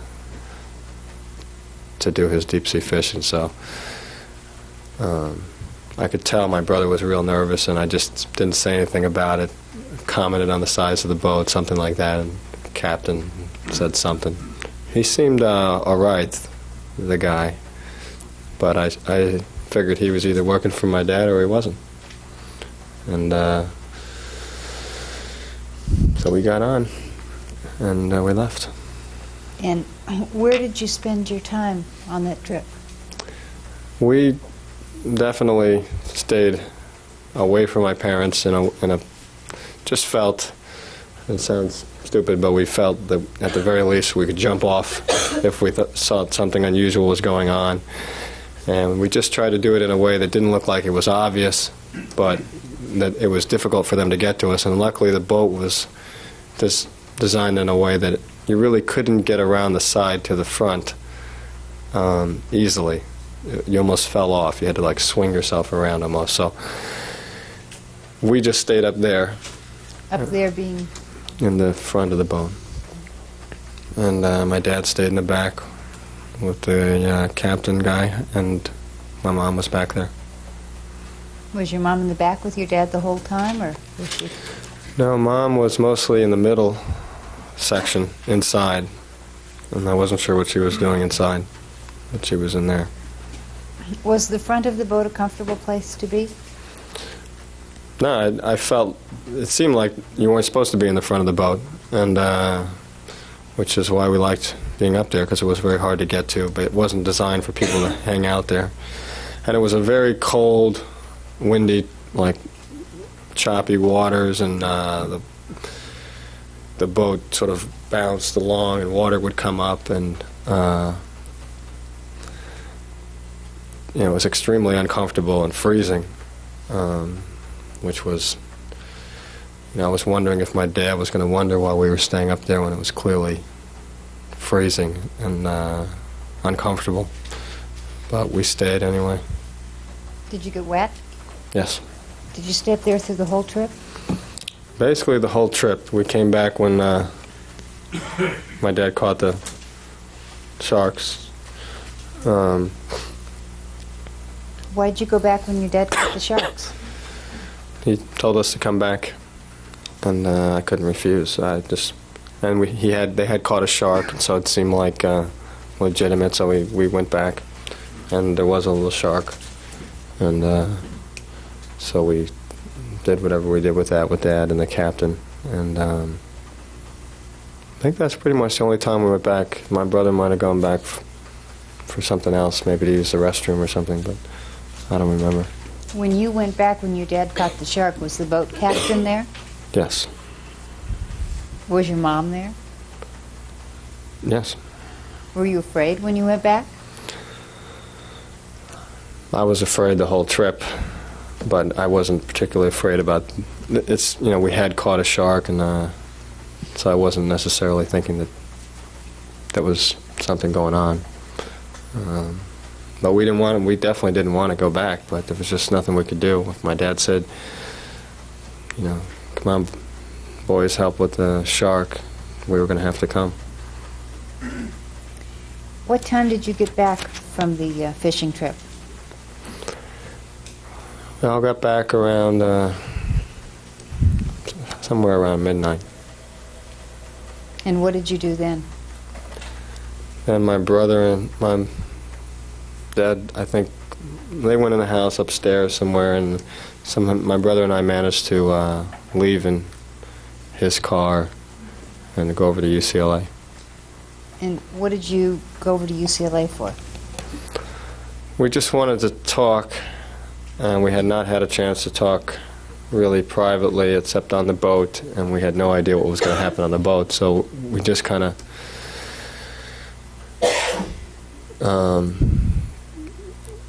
really hadn't had a chance to talk at all, and mostly wanted to talk about the fact that nothing happened on the boat. And did you think that meant maybe nothing was going to happen? Yes, I was relieved that nothing happened on the boat. I felt less sure that they were going to do something. And although the whole thing was very strange. And so we went to UCLA in the stadium field, and we hung out there and talked. We had a pretty long discussion. And did both of you, when you were talking, did both of you seem to have the same feeling that maybe things were going to be okay, or were you still concerned? Erik was still, I don't think my brother was feeling better about the fishing trip too much. It was obvious that nothing had happened on the fishing trip, but he didn't take that to mean anything. Maybe they had just felt we were too much in the front of the boat or something. He wasn't sure. And so we had a conversation about staying apart the next day and just sort of going one day at a time, and that I would stay home and maybe they would have a conversation with me or something, or initiate something, and I would allow that opportunity and just hang out at home. And he wanted to be out of the house, he would be out, and then he would check in occasionally. And we talked about some other things also. When you returned home, did you see either of your parents? Yes. Who did you see? Well, we came home and the door was locked, and I tried to I checked all the other doors, and they were all locked. So I figured they had been locked on purpose, and we should ring the doorbell rather than just go over to my guest house and sleep there. What do you mean you thought they'd been locked on purpose? Well, the door had not been locked up to that point. So they had been locked, and so I figured they were locked on purpose. So what time was this about? Do you know? It was very late. I don't remember exactly what time. Did you wear a watch at that time? No. So you rang the doorbell, Yes. and what happened? Nothing happened, actually, for quite a while, and then eventually my mother came down, and she came storming down and opened the door and immediately started yelling. What was she yelling about? The fact that it was late and we were ringing the doorbell and waking her up, and just stuff like that we just, I made a comment that if, she would give us a key instead of, we would be able to get in the house. And She kept the keys. She liked all the keys and copies of the keys kept in this little drawer in the foyer. And, you could take a key and you could return it, but you couldn't just have your own key. And so I always was forgetting. And so whenever she did lock the door, since they were usually not locked, I was usually locked out.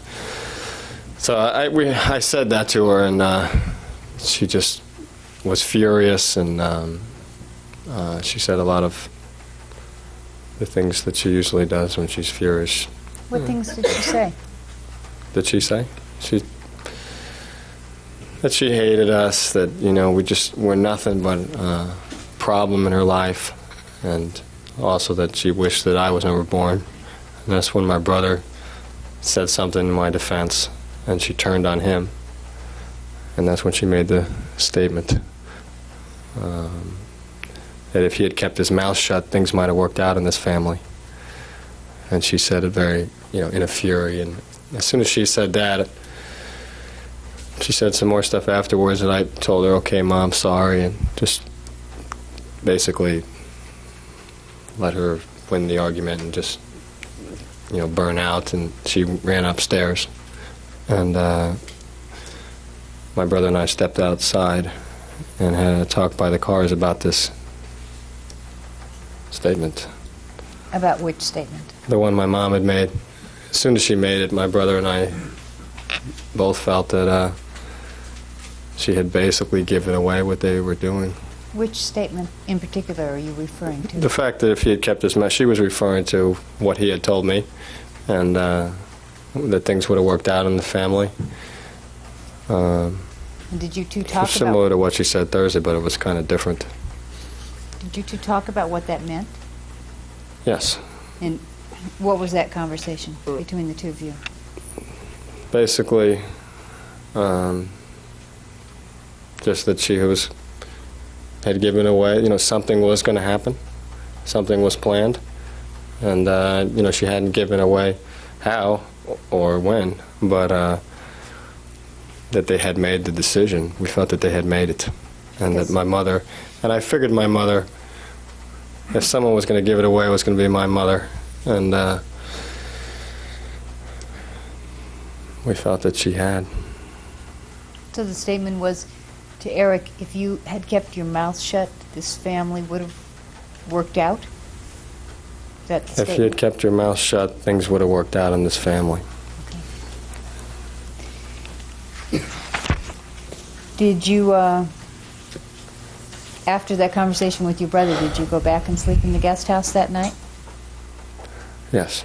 And where did your brother sleep? He slept in his room. And did anything else happen that night? No. Next morning, did you see your brother when you got up?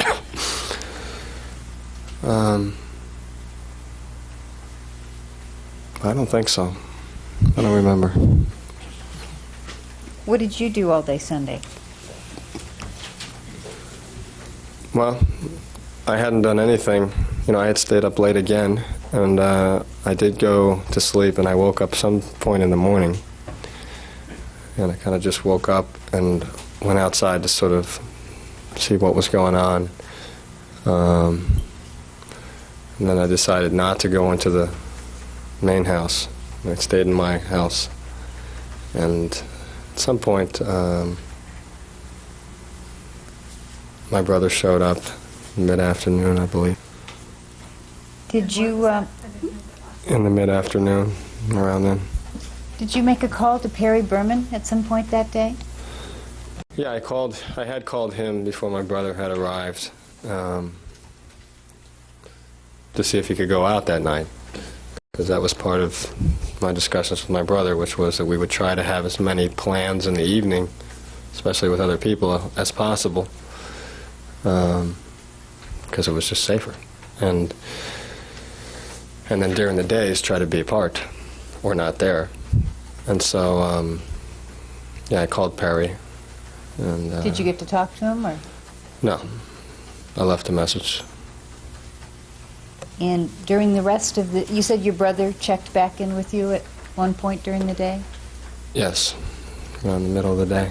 What was the purpose of that, of having him check Well, back? we had arranged for him to check in, so I knew he would be at some point, and he didn't want to call in case Mom answered the phone at that point. So he just arrived, and I don't remember exactly, but he might have come into my guest house. But we had a conversation at that point about what had happened to him the night before. And what had happened to him the night before? He had had a confrontation with my dad. Had you heard it the night before, or was this the first you heard? This is the first I had heard of it.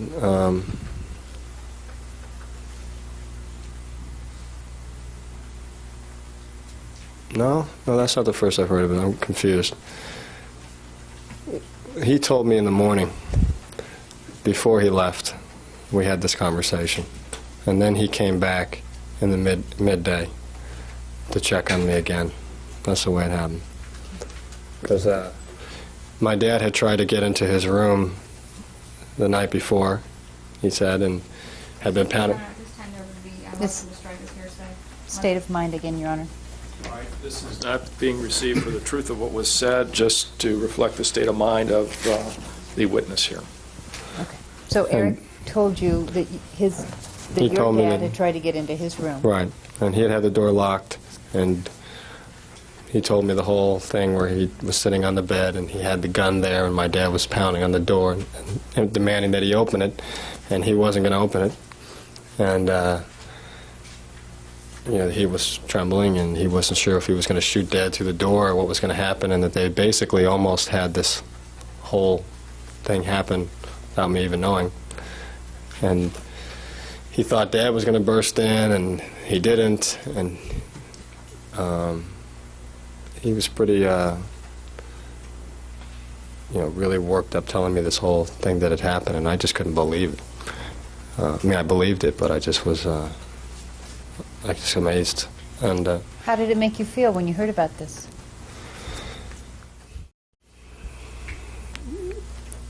I couldn't really have been more nervous than I was already after what my mother had said. It was just added to it, just a feeling that obviously that night was going to be a problem, since I'm sure my dad was going to come back, and that my brother should stay away from the house. Did you go into the house at all on Sunday? Yes, And did you see your parents at all on Sunday yes. during the day? They were watching tennis. And did you have any conversations with them? Just briefly. I went in and I said, I decided that I would go in and try to just sort of say hello and just see what the atmosphere was like. And I went in and I said hello, and they didn't answer me. And I just kind of stood there, and they were watching TV. And then I went into the kitchen and was kind of shooken up by that. Was that unusual for you to speak to them and them to not answer? Not for my mom, but for my dad it would be unusual. And so I went back in again to try and get a conversation of just small talk going, just say hello or whatever, and I sat down to watch TV also in Well, the what other did- chair. What were they watching on TV? U.S. Open. Or not the U.S. Open, the warm-up for the U.S. Open, whatever.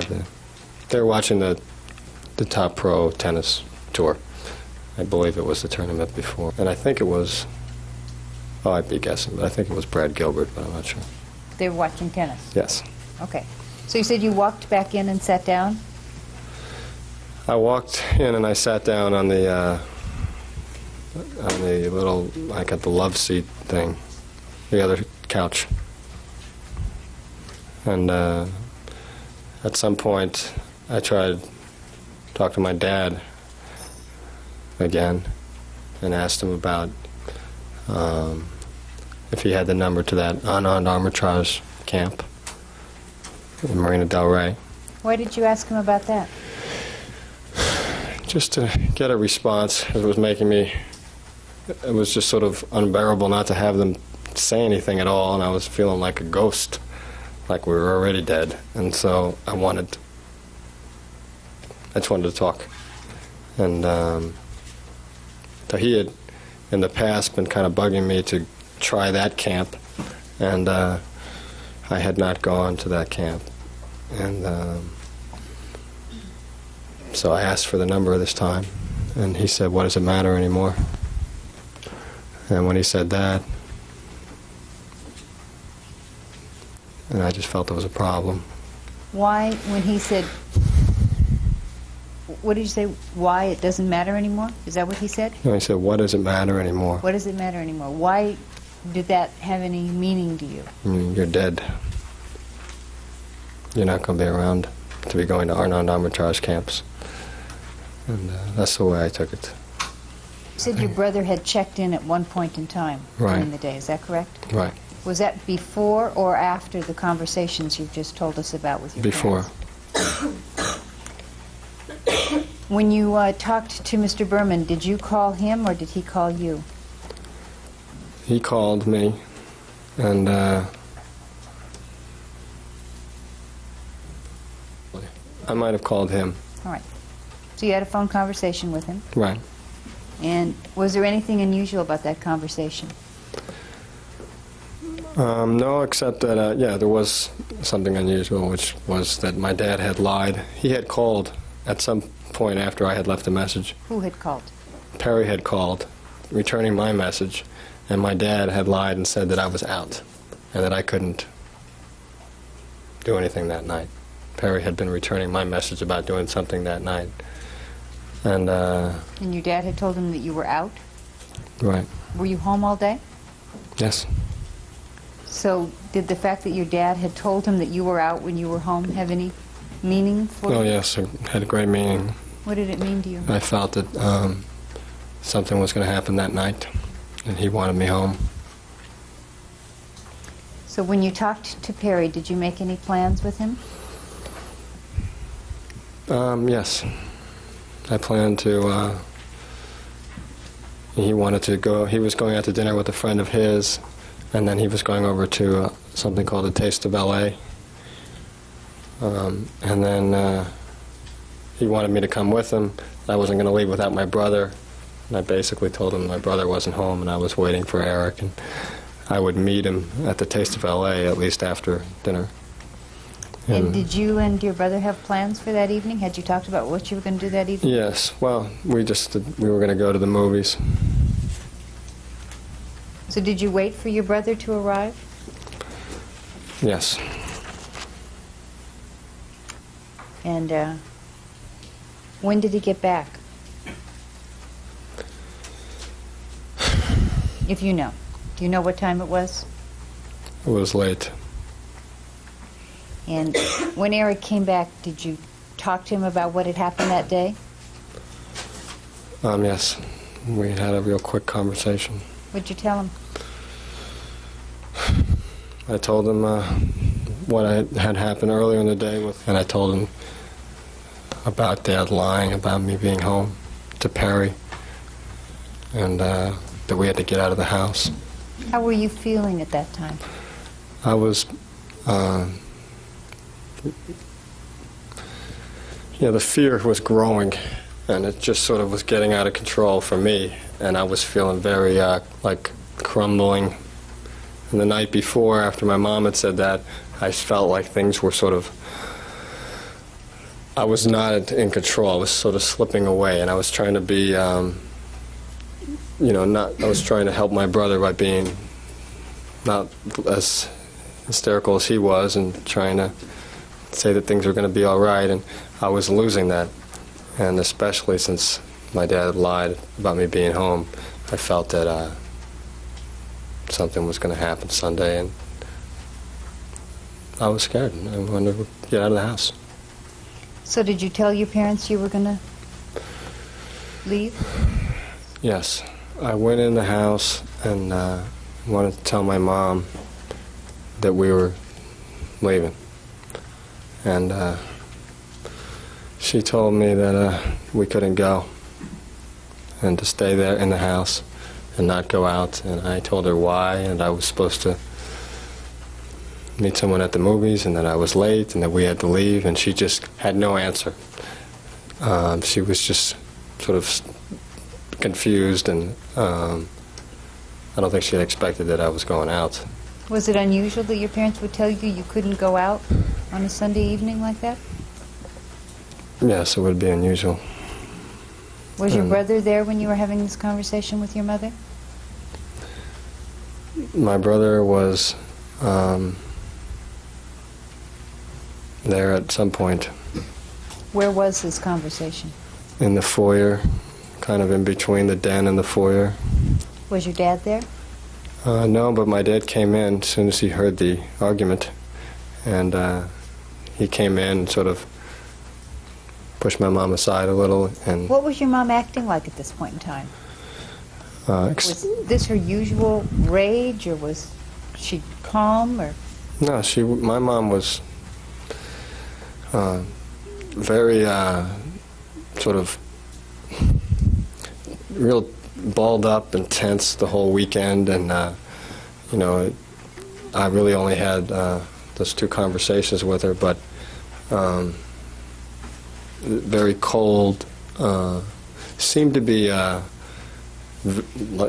also really similar to the way I was, tense and I think anticipating. That's the way I read her. Okay, so she tells you you can't go to the movies. Is that correct? Right. And what do you say to her? Well, I said to her that we had plans. I was supposed to meet a friend, and we were late, and you know, that thing, and she had no answer for that and was sort of stammering, and that's when my dad came in and sort of pushed her aside. And that's when I noticed that my brother was next to me or behind me, because he didn't talk to me. He spoke to my brother and told him to go upstairs to his room and wait for him while he finished his movie. And then my brother, like, didn't move, didn't know what to do. And I said, no, you're not going to touch my brother. And we had a big argument. It was just a couple of sentences. And What were those sentences? What was he saying? I don't really remember the sentences, but I was saying that he wasn't going to touch Erik, and he was just ignoring me and telling my brother to his face to get upstairs and wait for him. And my brother left and went upstairs. And what happened? My mother came. My dad left and went in the den, and my mother was sort of still standing there and said something to me about that I had ruined the family, and I was just not saying anything. And then my dad came out and took her by the arm and said, "Come on, Kitty," and they walked into the den, and then my dad closed the doors. And What did you think was happening? I was sure that was it. They were in the den, and my dad had closed the doors, and I didn't believe that Dad was going to finish any movie or talk to Erik. I thought he was just buying time, and I realized that they had been waiting for Erik to get home, like I had been, and I just freaked out. What did you think they were doing in the den? What did you think was going to happen? I thought they were going ahead with their plan to kill us. Then? Yes. So what did you do? I ran upstairs to tell my brother that it was happening now, and that this was it, and they were going to kill us. And I met him at the top of the stairs. He hadn't gone in his room, and I remember sort of being surprised by the fact that he was at the top of the stairs. And I said something to him along those lines, that it's happening and they're going to kill us. And he said something about that he wasn't going to wait for Dad in his room, and that we had to do something. I don't remember exactly who said what, but at some point I said, I'm going to get my gun, and he said he would get his gun. And How did you feel then? just, it's hard to describe how I felt, but I had to run as fast as I could, and that my life was sort of slipping away, and that we were going to die. Did you go get your gun? I did. And was it in the guest house? The gun?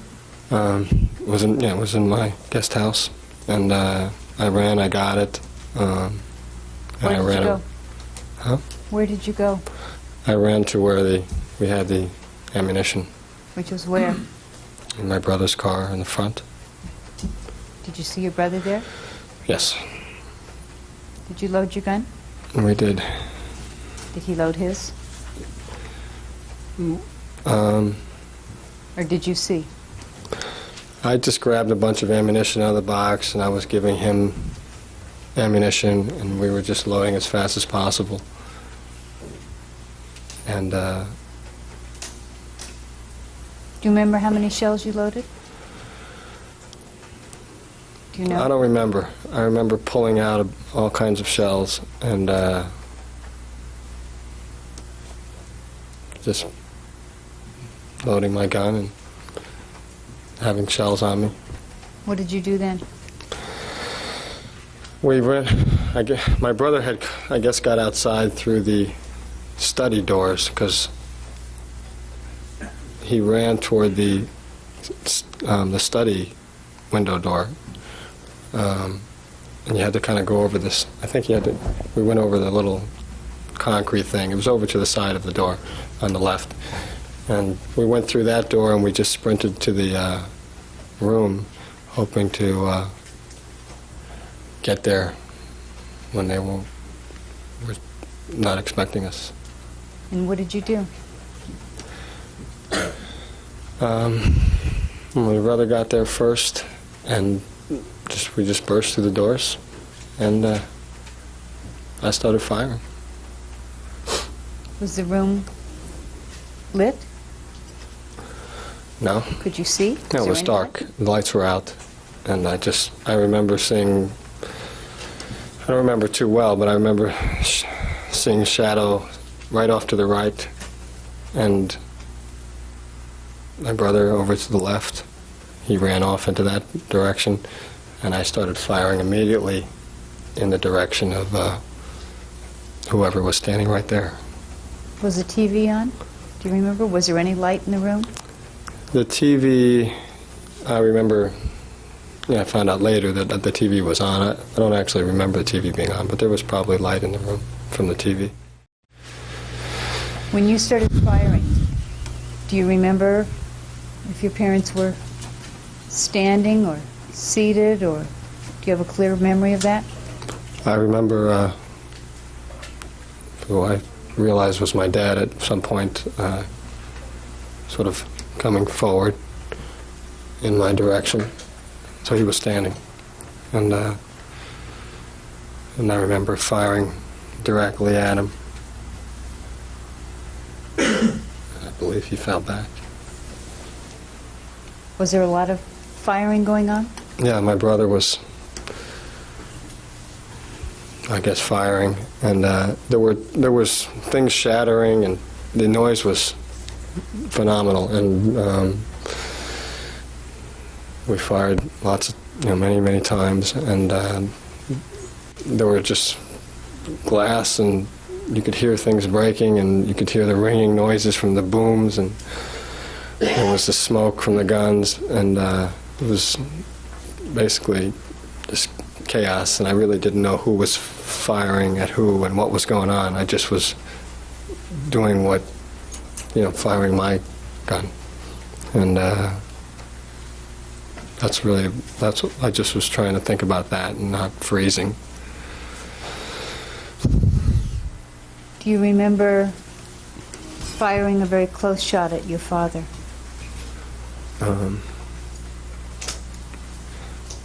I believe so. At what part of his body? From the side, behind, kind of. I ended up there. I don't remember the shot, really, but I remember the picture. The picture you saw here? Are you talking about your dad's head wound? Yes. And do you think you did that? Yes. At some point, was your gun empty? Yes.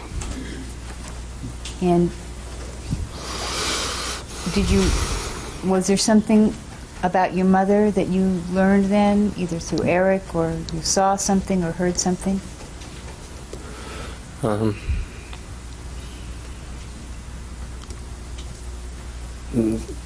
Could see sort of behind my dad, really barely, but could see somebody moving, seemed like moving in the direction of where my brother should be. And so I reloaded. You reloaded? Is that yes? Yes. And what did you do after you reloaded?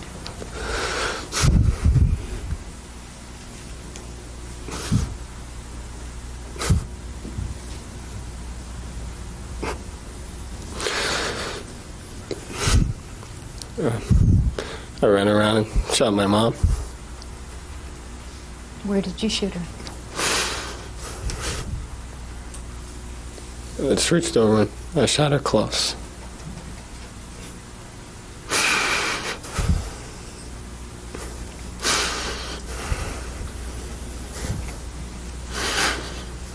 Was that the last shot that was fired? Is that yes? Yes. Yes.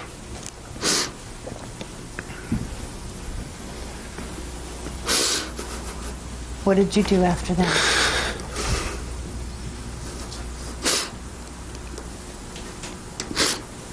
I dropped my gun and I went into the foyer and I sat against the wall. Where was your brother? I don't really remember. I remember seeing him later against the other wall.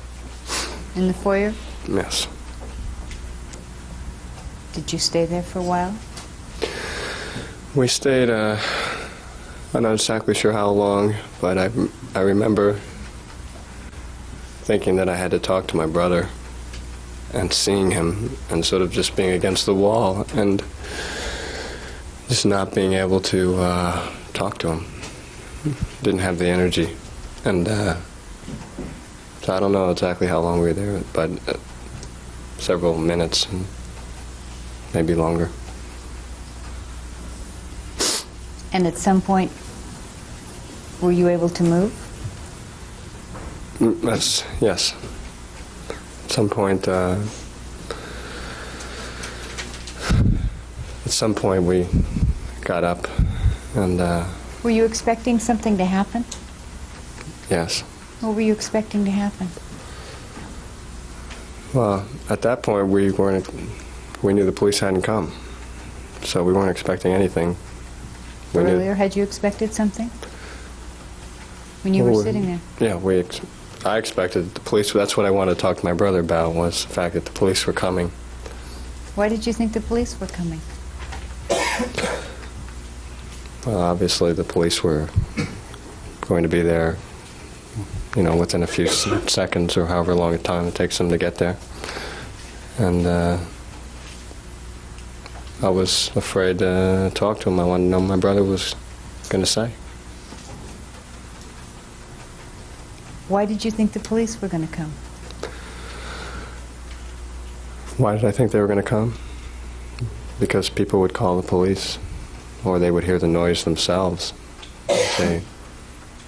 People roam in Beverly, in the flats, and the police station's only a couple of blocks away. But I really wasn't thinking all this. I was just thinking about what my brother was going to say to the police. Why were you worried about what your brother was going to say to the police? I don't know, I just remember sitting against the wall worried that I didn't want him to say everything that had happened. I was maybe say nothing, maybe I just wasn't sure, and I didn't want him to talk about everything that had happened. What do you mean everything that had happened? I didn't want him to talk about what happened, his relationship with his dad, or my relationship with my dad. So you remember thinking that, but you couldn't. Did you Actually, ever? he didn't know about my relationship with my dad, but I just felt like I didn't want that to come out. Were you able to tell him that at that time? No, not at that time. At that time, I didn't say anything. I just sat against the wall and waited and figured, well, I just didn't. I don't know. I was so exhausted. I just sort of, I couldn't talk to him. I remember trying, and him being against the wall and me just sort of sitting there, stupid, like I couldn't move, paralyzed, and then at some point we did get up, and we talked about the fact that nobody had come, and so then we started to talk about what we wanted to do, and I don't know exactly what we decided at that point. I know we decided that we should leave and get out of the house right away in case the police were still coming or somebody would call late or something. I was just didn't want to be in the house at that point. And then we decided to pick up the shells. Why were you going to pick up the shells? Because of fingerprints. It's probably sounds like my idea, but I don't really know. And I don't really remember picking them up too well, but we did pick them up. Did you go back into the room where your parents were? Yes. And we turned on the lights. Did you look at your parents? I didn't. Do you have any memory of seeing what your parents looked like that night after you shot them? Just from one or two of the photos. But do you remember it from seeing them? No. Did you look at them? No. So you picked up the shells. We picked up the shells, and somehow we ended up getting all of them, apparently. But I really wasn't too sure about the idea of whether it would matter to pick up the shells with fingerprints. So we did it pretty hurriedly. So I remember being surprised later that there were no shell casings at all. But we did get them, and we went out.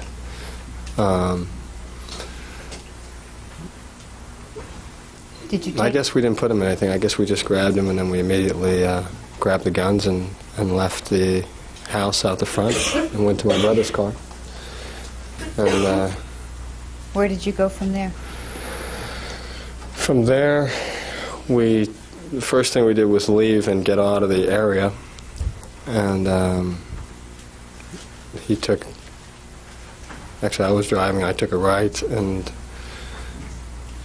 I believe I went to the next street. Where did you go after that? What was your... I'm not really sure, but I think we went to the movie theater. We had decided, I remember Erik saying, what are we going to say? And I really didn't know what we were going to say, but the only thing that we could say was that we were at the movies together, which was not a great thing to say, but that's all we could say. And so we decided that we should go and get tickets, because the police were going to ask us more than likely for tickets, and we would want to show them tickets. And then we also decided we obviously had to get rid of the guns. So at some point we did that. I don't know. I remember doing them, but I don't remember exactly which one first. I think we went to the movie theater first. What did you do at the movie theater? We went and parked on the side and ran in, and there was a very short few people in line, and we asked the person for tickets to the show that we knew was going to take place that night around 8 o'clock or 8:15, whatever was on the board. And we asked for the movie License to Kill, because we had seen it. And she said that had been sold out for that show. And we asked for, we said Batman, because that was the only other movie we had seen. And then she wouldn't sell us the tickets to the Batman show for that show, because it was almost over, or was ending. Said that she could only sell the tickets like 20 minutes into the show, and I told her, we really need tickets for that show. And she wouldn't sell us tickets to that show. So I just went ahead and asked for tickets to the next show, and hoping that there was no time on them, and there was a time on them. So I believe my brother had the tickets, so I think he just threw them away, and we left. And where did you go after that? Again, I really don't remember if we went to do the guns at that point. We may have. I'm pretty sure we did, and we went. What area did you get rid of the guns? Yes. What area did you get rid of? We went to the area that I normally took to get over into the valley, Coldwater Canyon, where we knew where there were mountains, some place where we could put the guns. So we drove up to Coldwater and onto Mulholland at some point, and drove along there until I found a spot that seemed like I could pull over, and we could put the guns down the mountainside. And who took the guns out? My brother. And what did you do while he was taking the guns out? I just circled the car around, because we had to come back the other way, because I was still going to try and make it to meet Perry if I could. And so I circled around, and he was finished by that point. And he had run down and put the guns down and come back up. So he got in the car, and we continued driving to try and make it to the Taste of L.A. And did something happen on the way to the Taste of L.A.? My brother had some blood on his pants, and I also realized we still had the shells. And so we stopped at a gas station along the way, and the big dumpsters. We just pulled over and did the best we could, me searching the car for all the shells and anything else that might be in there. And him changing his pants, and I may have changed something also. I don't remember exactly. How did you happen to have clothes in the car? Well, his car was filled with clothes, tennis clothes, shoes, just sports stuff, as well as other clothes. It was like a second room for Erik, the back of his hatchback. And so we just pulled things out of there, what we thought would look possible. And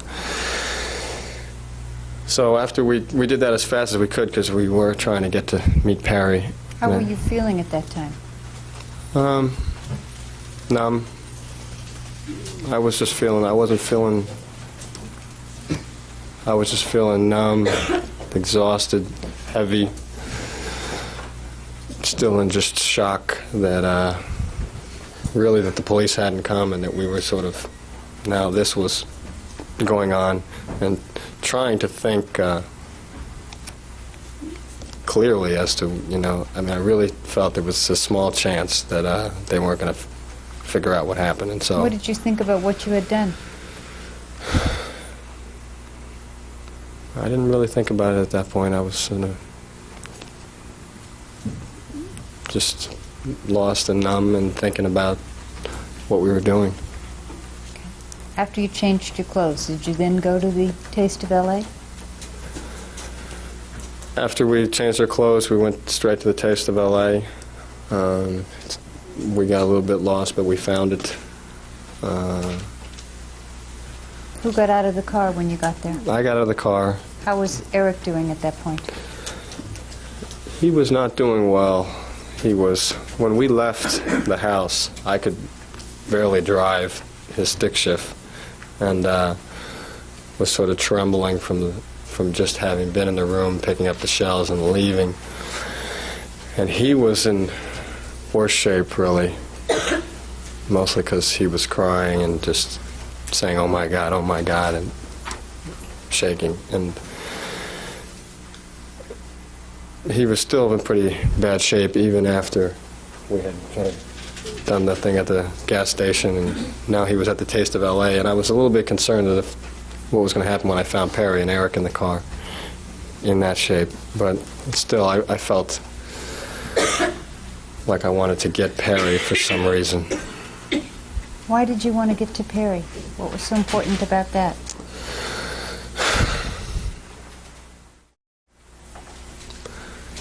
Well, my brother was asking me the same question, and I felt just like I wanted to go back with somebody else and not have to call the police myself. And I just felt like the police weren't going to show up, and I was going to have to eventually call.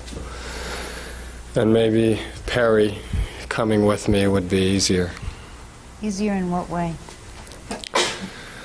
Just comfort, just there, I mean, I was going to have to talk to the police anyway myself, and then Perry wasn't going to be able to help me through any of it, but just have my, he was the only friend I had in the area, and he wasn't the closest friend in the world, but he was somebody that was somewhat close. So, there's no good reason, just basically some comfort to go with me, just so we weren't alone. For some reason, my brother was no comfort for me. I was starting to feel the loss, and what do you mean, starting to feel the loss? I was feeling a distance from Erik for some reason. I remember feeling like what we had done was really bad, and feeling real dirty about it, or just kind of bad, and that my brother was bad also, and just not wanting to be, the blood on his pants, and just not, he was no comfort for me. It was more like reminding me, and I was trying to think about what was coming, and I felt like Perry,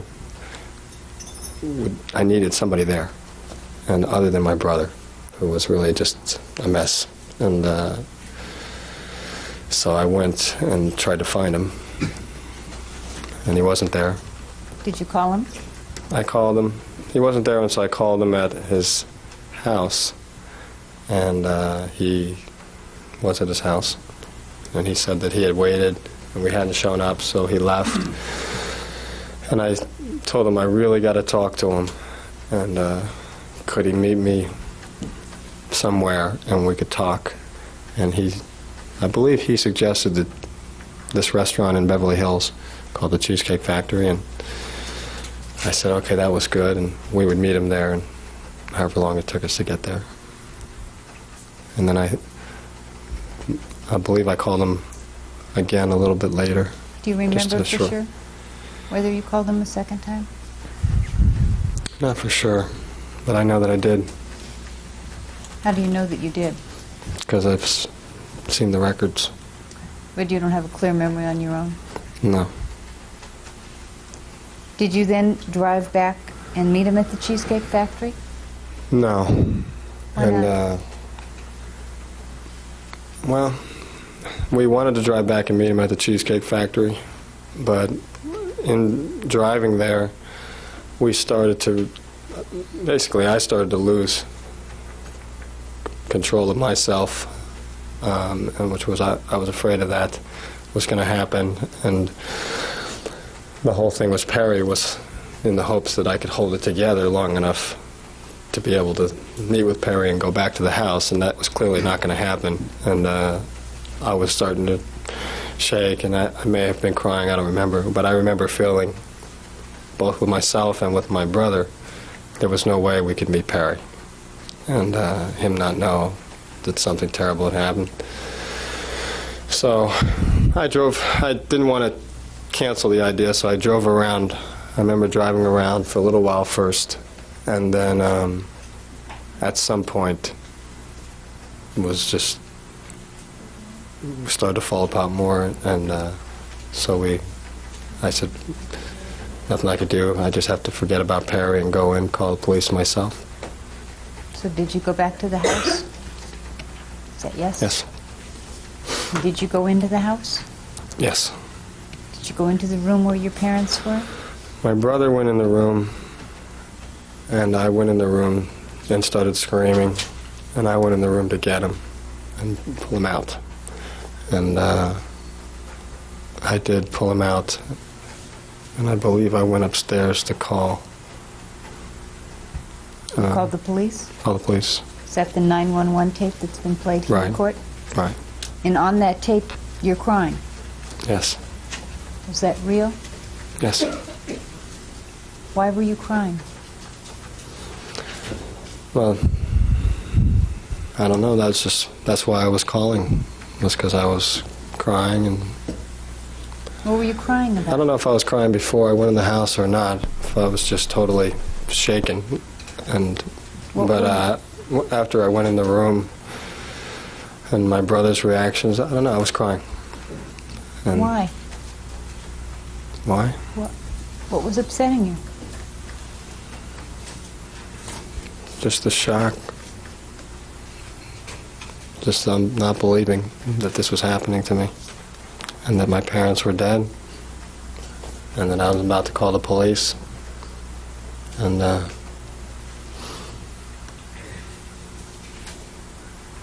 just, it's really hard to describe the weekend and the stress and the fear and nervousness and caving in feelings. I was really marginal throughout as it got closer to what actually happened, and by then I was just really raw and just crying for crying's sake. I don't know, crumbling.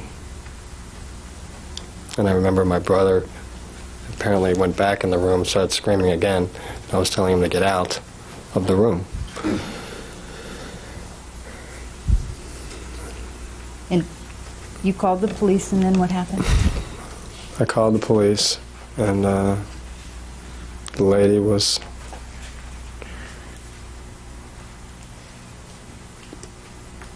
I don't remember. It was a lady, I believe, that answered the phone. And Do you remember that from then or from hearing the tape? really from the tape, yeah, because I don't really remember what I said other than telling my brother to get out of the room. I remember that.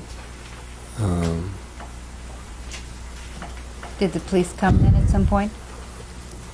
No, they called again and told me to come out of the house. They wouldn't come in.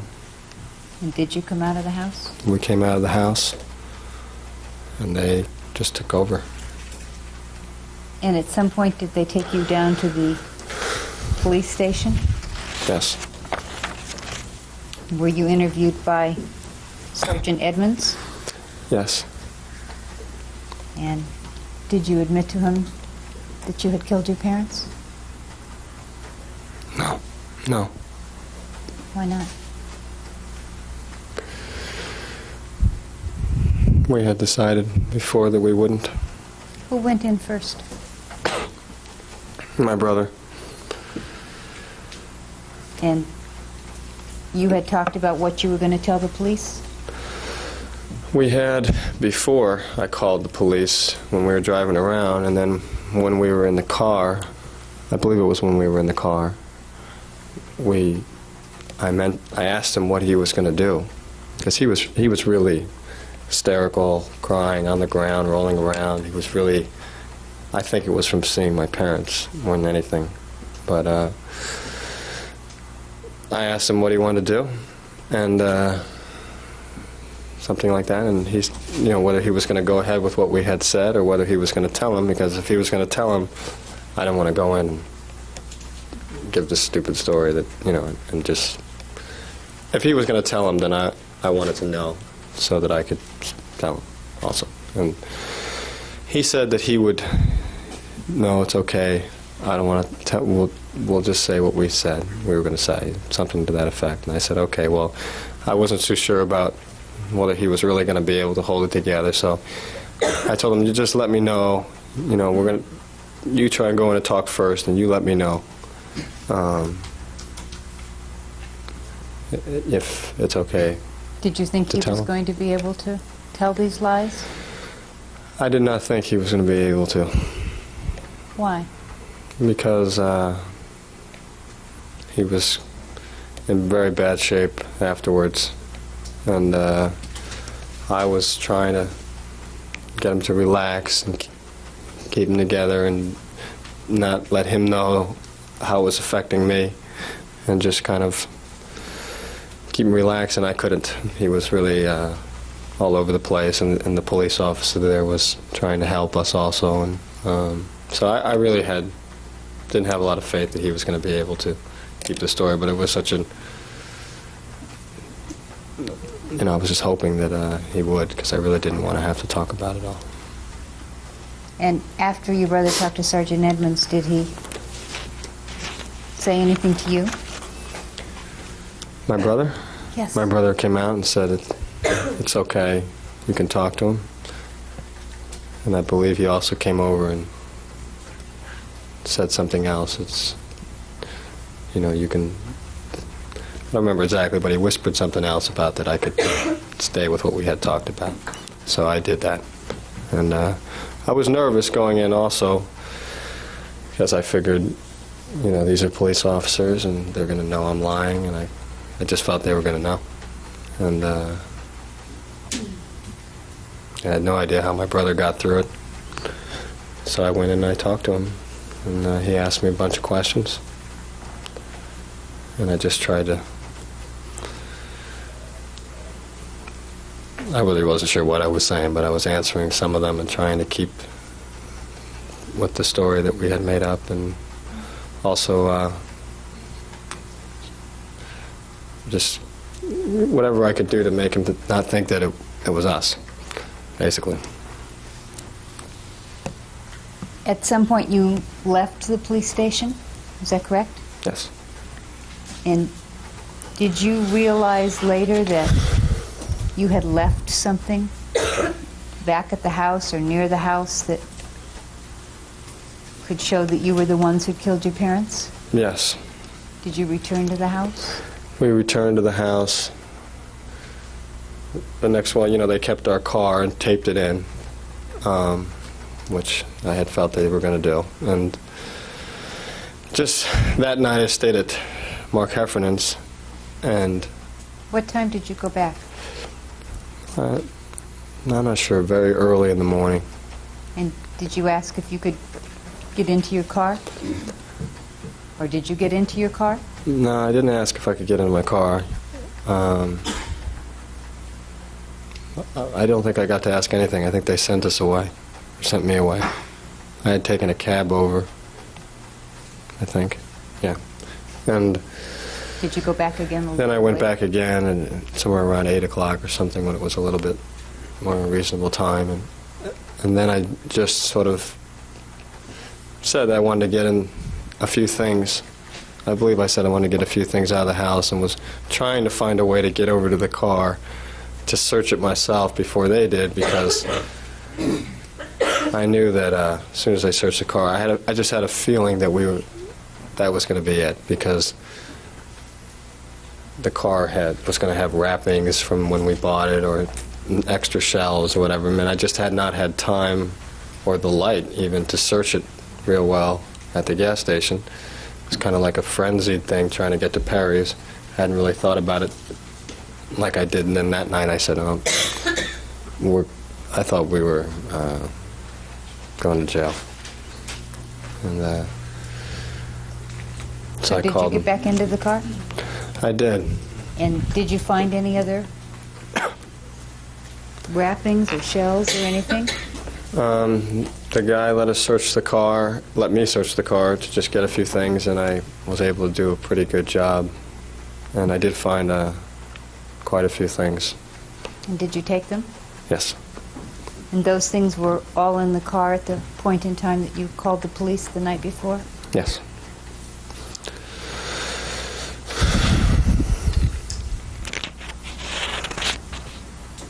Your Honor, could we break at this point? All right. It's 4:35, and we'll take our recess for the afternoon, and for the week, we'll return on Monday at 9 o'clock. Don't discuss this case among